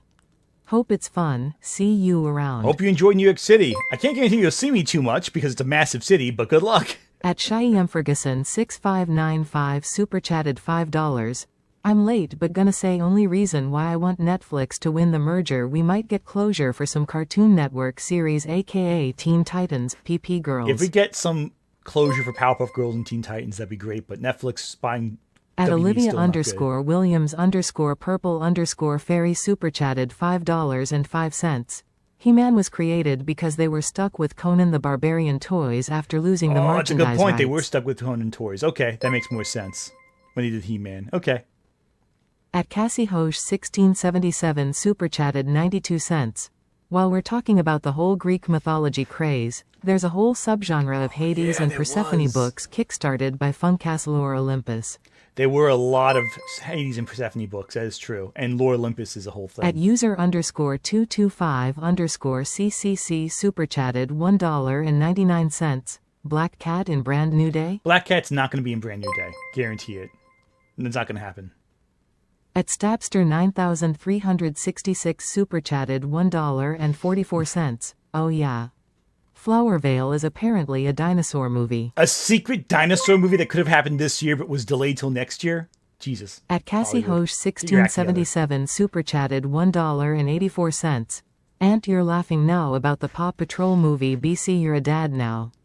What if your child see a friend in preschool watch it and start getting interested in the Copaganda dog series? If my son will end up watching Paw Patrol. I have to accept this fact and just deal with At it the Cassie best way I Hosh can. 1677 super chatted 92 cents. I need to let y'all know that Eric Nam, Korean singer and actor, is a fucking Zeo, and the fact he's gonna be Aang is not lost on me. The actor for Aang is a Zion. Okay. Great. Love that. Oh wow. Love that detail. I'm gonna let super chats just go unrestrained, so when they come up, we'll just do it. Oh, let's go on movies with Mark. I'm so impatient for my more adventures. Yeah, My Adventures with Superman better come back. I'm telling you that right now. Season 3, My Adventures with Superman. I gotta see my boy come back. It's been a year. Hi, movies with Marcos. didn't know you were in here. Oh, Movies with Mark is fantastic. Actually, wait, hang on a second. Wait, Movies with Mark. Why aren't you in this Discord? Okay, I'll ask you later. I'll get you later, Movies with Mark. Just wait a message in your inbox. I'll be sending you a link to this Discord because I think you should be here too. Anyway, Street Fighter is going to be a catastrophe. Oh yeah, this Cat in the Hat. That was delayed till November? Oh my god, I forgot about that. I forgot about that Nightmare Fuel. Okay. Yeah. I kept seeing them damn trailers everywhere too. It was everywhere. And I completely forgot. Yeah, that's a year in advance. Well, no, originally it was coming Like in April, sooner, right? I feel like. Yeah, that got pushed back like far. it was. Yeah. I wonder what happened. Something happened, I'm sure. The Hunger Games Sunrise on the Reaping. Do we need more of these? They pumping them out. I guess since old girl Suzanne Collins was like, I guess I need to remind y'all in this current climate what these books were really about. Seriously. And the studio was like, the studio's like right behind her. It's like when a studio tries to make an anime adaptation of a manga and they catch up right to the current chapter. They're like, hurry up. Write more of these damn We need a new season. Hurry up. Oh, Moose's Mark had a good point.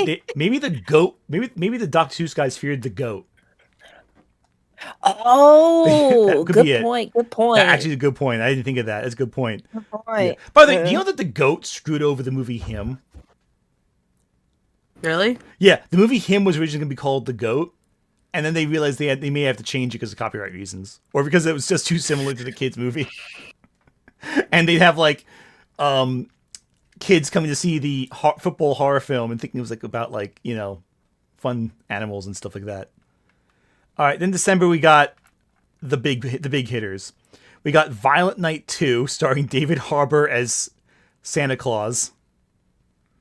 Yeah. I'm down for that. That'd be fun. We got Jumanji 3 with The Rock, Kevin Hart, Jack Black, and Karen Gillan again. May I be... I just want to get in there. I feel like I don't mind the new Jumanji movies. Neither do I. They're fun. However, Mm-hmm. I think they really missed the point of the original. Completely. Oh, they completely missed the point. Like 100%. Like, you could have just called this something else. I really just want to see them make more movies where people go into the jungle and find old ruins. I want to see movies where people go to old ruins and encounter monsters. Like, let's say, a desert in Egypt, let's say, you know, outside of the cities, whatever, and they find, let's say, an old city where there's ruins. Maybe a city of the dead, one might say. Hidden so you can only see it when the sun rises at a certain point in the sky. And let's say we have a couple of different actors in it. Like, let's say, you know, a Brendan Fraser-esque type, and... Oh, I got an idea for that. Oh, what if we have, you know, because one of these guys are going to have to be in it. So what if we get Dwayne The Rock Johnson and we like make him into some kind of, I don't know, hybrid, like maybe a scorpion or like something, Scorpion since King, it's the you think? desert. Oh, we got Super Jet coming And the in. guy Yeah! 93 super See? chatted $5. The Jumanji movies were surprisingly a better Tomb Raider than the last 3 Tomb Raider games, plus the animated series. You know what? Jumanji is a better Tomb Raider movie than the Tomb Raider movie. That is true. I'm not sure about the animated series, though. I like that one quite a bit, but it's definitely close. I forget about the new Tomb Raider movies. But then we get to the bottom 2 here that are like the end of the year and the ones that folks are the most curious about, I think. Avengers, Doomsday, and Dune Messiah. Oh, sorry, Dune Part 3, not Dune Messiah. But I feel like these are the 2 bit heavy hitters at the end of the year.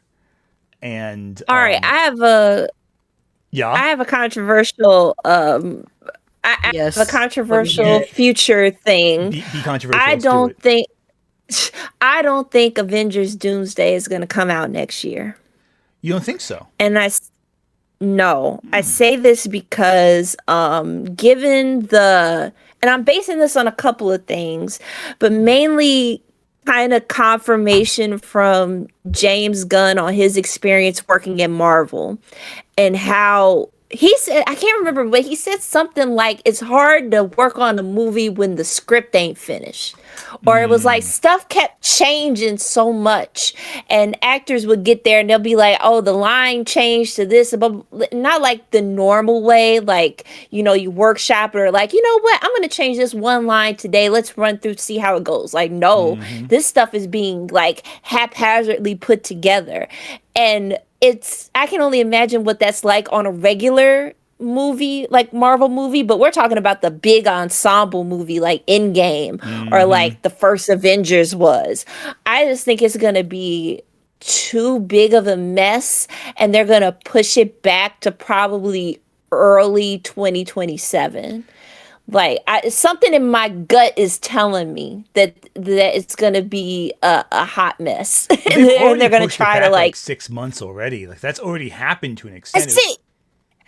Yeah, and see, that's the thing. It's like, I don't know if, and see, that's going to be the thing is like, are they going to just be like, fuck it and put it out there, you know, despite it all? Or we sunk so much money into this at this point, we need to make sure it's the best it can be so we could try to make something back, push it back one more time. But you're absolutely right. Yes, it has already been pushed back from the original date that they had, but I don't know. But something deep in my gut says it's going to get pushed back again. It could be delayed. I wouldn't be surprised. I think Dune 3 is coming out when it's coming out, though. I feel like that's pretty... Yeah, Dune solid. Yeah. And honestly, between Avengers Doomsday and Dune 3, I'm more hyped for Dune 3. I'm sorry. I know I love superheroes also. I'm going to see Doomsday.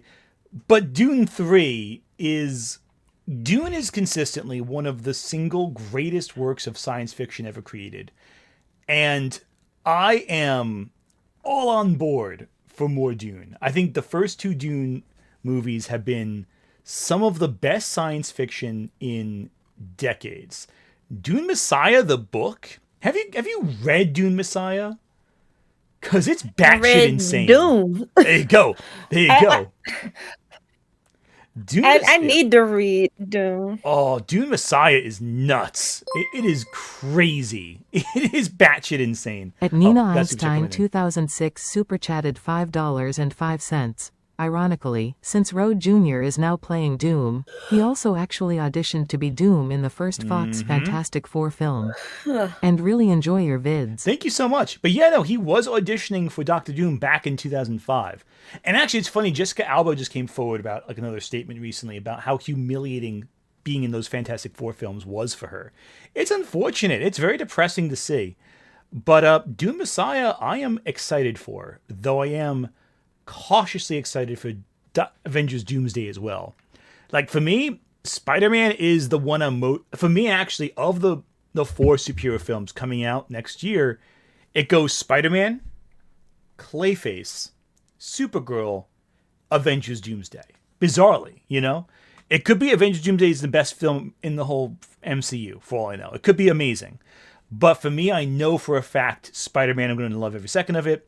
I'm going to love every second of Clayface. Supergirl looks extremely good. And Avengers Doomsday, it's the most red flags. It's the biggest uncertainty for me. So we'll see. Yeah, I think it's because, like, at least for me, the MCU hasn't really been kicking it consistently until Thunderbolts. Yeah. Because, like, I haven't really been excited or even really, like, fully engaged in this latest phase. I think the main thing that I watched for... At Nemo's Mythical Magic super chatted $1.99. Oh, I see. Hi. Okay, but back to what you were saying. Sorry. Hey, what's up? But it's mainly like the only one that I really got into was. So we got getting interrupted again. At Empty Tyler Durden 9 super chatted $2. Any creator-owned comics that you'd recommend? Oh, lots of creator-owned comics that are fantastic. I would say read webtoons. There's a lot of webtoons. You know, those are creator-owned. A lot of them. A lot of indie comics made by people. There was off the top of my head, I can't think of any like too quickly because it's late in the night. But there's tons and tons of good ones. I'd have to compile a list of them probably at some point just to recommend. Maybe I'll do that next time. I'll have like a whole list of comics I can think of. But unfortunately, at the end of the night, my brain farts, so I can't give you good names. End of the night, I'm like, oh God, what am I thinking of? But in the morning, I'm like, oh, of course, it's 15 comics. But yeah, no, I'm sorry. Let's continue this infinite money unlock. Just that the last one I watched was Black Panther 2, and that was mainly because I'm very invested in that and because of Chadwick Boseman. But yeah, that's been about it really. But then I heard such great buzz from Thunderbolts. I was like, okay, let me go see. And then Fantastic Four, which I feel has brought back. I've noticed this trend too recently with more optimism in superhero films and more fantasticalness. And I like that. We need to keep going back to that because literally in the MCU there is a talking raccoon and a giant space tree. We need to remember this fact. Like, please. I feel and I feel between this, Supergirl, Spider-Man, it's a lot of optimism is on the horizon as well, I think. Yeah, so I'm looking forward to. I'm looking forward to it. I think the new direction that they're trying to go, but definitely Doomsday has me kind of like, ugh. Yeah, I don't know. I don't know. Maybe when the trailer comes out, I'll be hyped, but I'm just not. I don't know. Something about it that makes me feel dread. And there's no chance at all yet of Spider-Man and Human Torch being BFFs. Because unless they announce Tom Holland's in this movie secretly, there's no announcement of that yet, which bums me out. So, oh yeah, Monstress, that was excellent. Yeah, Monstress I recommend. I just saw in chat people talking about indie comics. Something is Killing the Children's another good one too. I think Something is Killing the Children got a movie deal actually, which is exciting. Anyway, so that's the next year of film right there, and I think we've painted a portrait of both optimism and pessimism in regards to what's about to come. But I'm hoping things turn around and get good. You guys have any more thoughts on film before we wrap things up for tonight? Movies were a mistake. We should have just kept it to plays and books. I'm kidding. And I gotta say, this stream was a lot more fun than Friday's stream. I'll tell you that right now. I'm glad. Stop streaming with stupid people, Anthony. That's my plan. I will instead. You're gonna deplete your brain cells like that. It did kill me a little bit on the inside to do that. That did drive me into. And he was asking for another round. Like, no, I'm sorry. Don't we're not doing do it. bro. No, we're not. Why? It's a waste of time. And look, you made a bunch of money this stream. You got a bunch of super chats. You don't need to subject yourself to stupid fuckheads. It's not even Stop the money. doing it. It was more like it's more for conversation to see what would happen. No, even then, it's like And no, the man stand. with Applin 7678 Yes, it was a bad super chatted conversation. $5. You make just High as much money recommendations. having Ordeal. chats Black with your Widow friends. Apocalypse. Kill Stop 6 billion talking to demons. people Yes. Scoob and that Shag. hate you. Yes, it's pointless. It's completely. That's an pointless. order. Stop it. For my own mental health. I appreciate your concern for me and for my I will audience's kill brain you. cells. Okay, I guess you're not concerned then. I'm like, Krim, I'm so glad you're concerned. Like, Krim's like, I will find you in your sleep with scissors. I'm like, okay, buddy. Yeah, if you don't take care of yourself, I swear to God, I'll fucking kill you if you don't be kinder to yourself. In Minecraft, right? No. I will get a passport and go down to New York and throttle you in your sleep if you don't stop being kinder to yourself. You're gonna visit me and have a good time? That's sweet. No, it will be a bad time for you.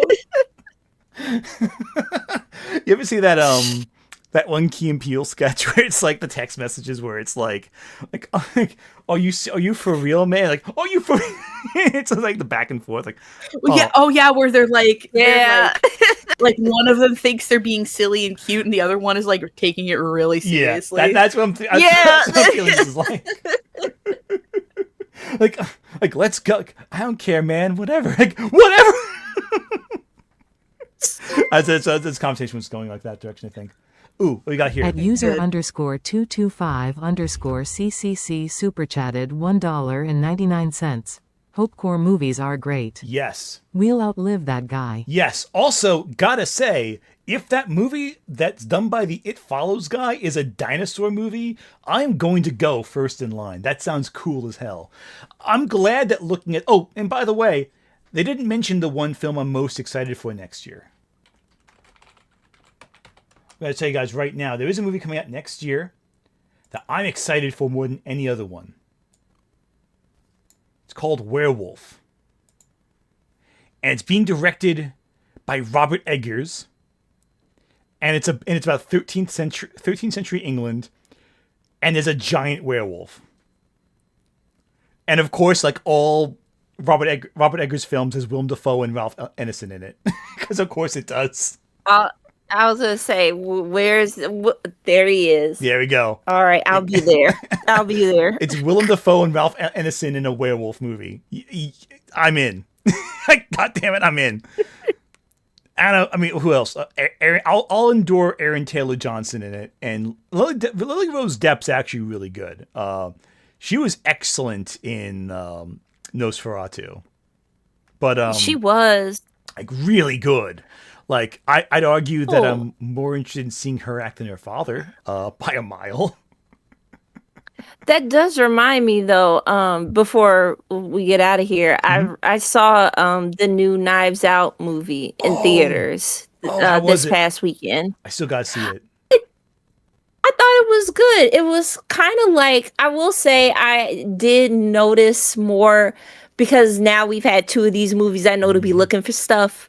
So I did notice more clues. And I will say this one did feel a bit more expository, but as well, it's not like the other 2. This was, to me, more of like a personal reflection on like a person, like the main guy who's like being framed, and also kind of like him dealing with that and his own personal feelings about like faith and his own like issues kind of mixed in. I don't know if I'm wording it correctly because I'm still thinking about it, but it dealt more with that. A very personal kind of exploration of belief. Because that sounds interesting to me. Yeah. That sounds really cool to me already. Yeah, because they did have a lot of conversations like that, and it did play kind of in the end, especially when you get and the message is not being subtle at all. Oh, Ryan Johnson is like, y'all are not finna try to, like miss this one. It's very much touching on like today's climate and the use of faith in stoking hate and rage. But I did think that those conversations were the more interesting part of the movie more than the sleuthing itself. Exactly. Which is but good. I think that, and I do think that if you have the chance, because I don't know how long it's going to be in theaters, if you can, go see it there. But if not, catch it on Netflix. I think it's worth a watch. I think it comes out like Friday, I think. Is it the 12th or next week? I forget which one. Damn. It comes out soon. I know that. It comes out on Netflix soon. I know that. Then wait. Speed your way over there. Speed your way over there. Support film. Support movies that are good. Watch good movies when they come out, and don't waste your money on bad ones. And the world will be a lot better of a place. Yes. Yeah, no. Anyway, I am going to wrap things up right now because I need to take care of my son and get working on Friday's video, which will be a very interesting one. Krim, you're working on the thumbnail already. That's sure. There you go. How would you describe the thing I told you about? How would you describe that, based just purely on like memory of my vague, weird, rambling notes at 1 a.m. in the morning?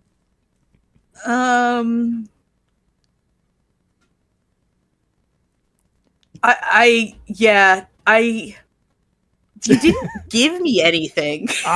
Exactly. There we go. And that's what I'll give all of you. Nothing. This is the title, and we're doing something about Avatar and Star Wars, and I was like, okay, that doesn't do any, okay, sure. Simply put. I don't know what the video is really about, what your thesis is, like what direction we're going here. So I'm just like, okay. Oh, don't worry, Krim. I can give you a dissertation if you really want that instead. It's helpful to know kind of what the video is about if I'm making a thumbnail. You know what? That's fair. I'll write you a dissertation tonight. Sometimes you Honestly, don't do that. You're just like, fucking put this character on it. And I'm like, that's not helpful, Anthony. That's fair. Honestly, just have the thumbnail be Krim shrugging his shoulders like, I don't know what the fuck this is. Honestly, I should do that one time just to see what happens. It'd be funny if we did it one time. It's like, I don't fucking know. Well, because also, I'm gonna call Anthony out for a second. I decided to put a stop sign in one thumbnail. Yes. And ever since I've done that, he's like, we need to add more stop signs because it's so eye-catching. It's like, Anthony, you can't just do the same thing over and over again and think, like, well, fucking chill. Like, put some variation in there, my police dude. tape. Like, it's like the stop sign isn't what made people watch the video. I promise you that. Actually, I how love is that? that. Like, we gotta have. Which one? Which one? We gotta have more. The anime fan service one. Yeah, that's doing all right. It did okay. It's doing all right. It's not doing, and it's not because of the thumbnail. It's because of, I think, just whatever reason. I think the topic just didn't connect with a lot of people, which is fine. It happens, The Jurassic Park one did pretty good. Oh, it though, did fantastic. which I was worried Jurassic about. Park one did great. That one did really well. So I'm happy about that one. Honestly, most of these have done pretty well. It's just the anime one, for whatever reason, this one was like a little bit of a but it's okay. It's not... I think when you go for like younger topics like anime and cartoons, I tend to notice that your videos don't do, and horror for some reason, which I was surprised about because I thought that's why a lot of people subscribe to you. I think that's. some do. But I would say I think that's because I think that's YouTube being scary on that kind of stuff, Yeah. Be like, horror, oh, don't push that one. Yeah, right? It's weird. It's weird. It happens sometimes, and sometimes when lightning strikes, it's weird. I might do some more superhero ones coming into January, though, because I feel like that's a good time for that. I feel like I haven't talked about superheroes long enough where I'm like, it's time. It's time to do something with it. And I might just... So Krim, at some point, get ready to draw Venom at some point, because I feel like that's going to be like, I have come in contact with enough people who want to romance Venom where I want to ask them questions about that. Because I'm, just like, I'm like, you'll need Jesus, and we need to talk about this. I'm kidding. Anyway, I'll talk to everyone. Everyone have a good one. Video on Friday will hopefully not piss off too many people. And I'll be sure not to channel my inner Patrick Willems with this one, so we'll go with that one too. Oh boy. So take care, everyone. Goodbye. Bye. Bye.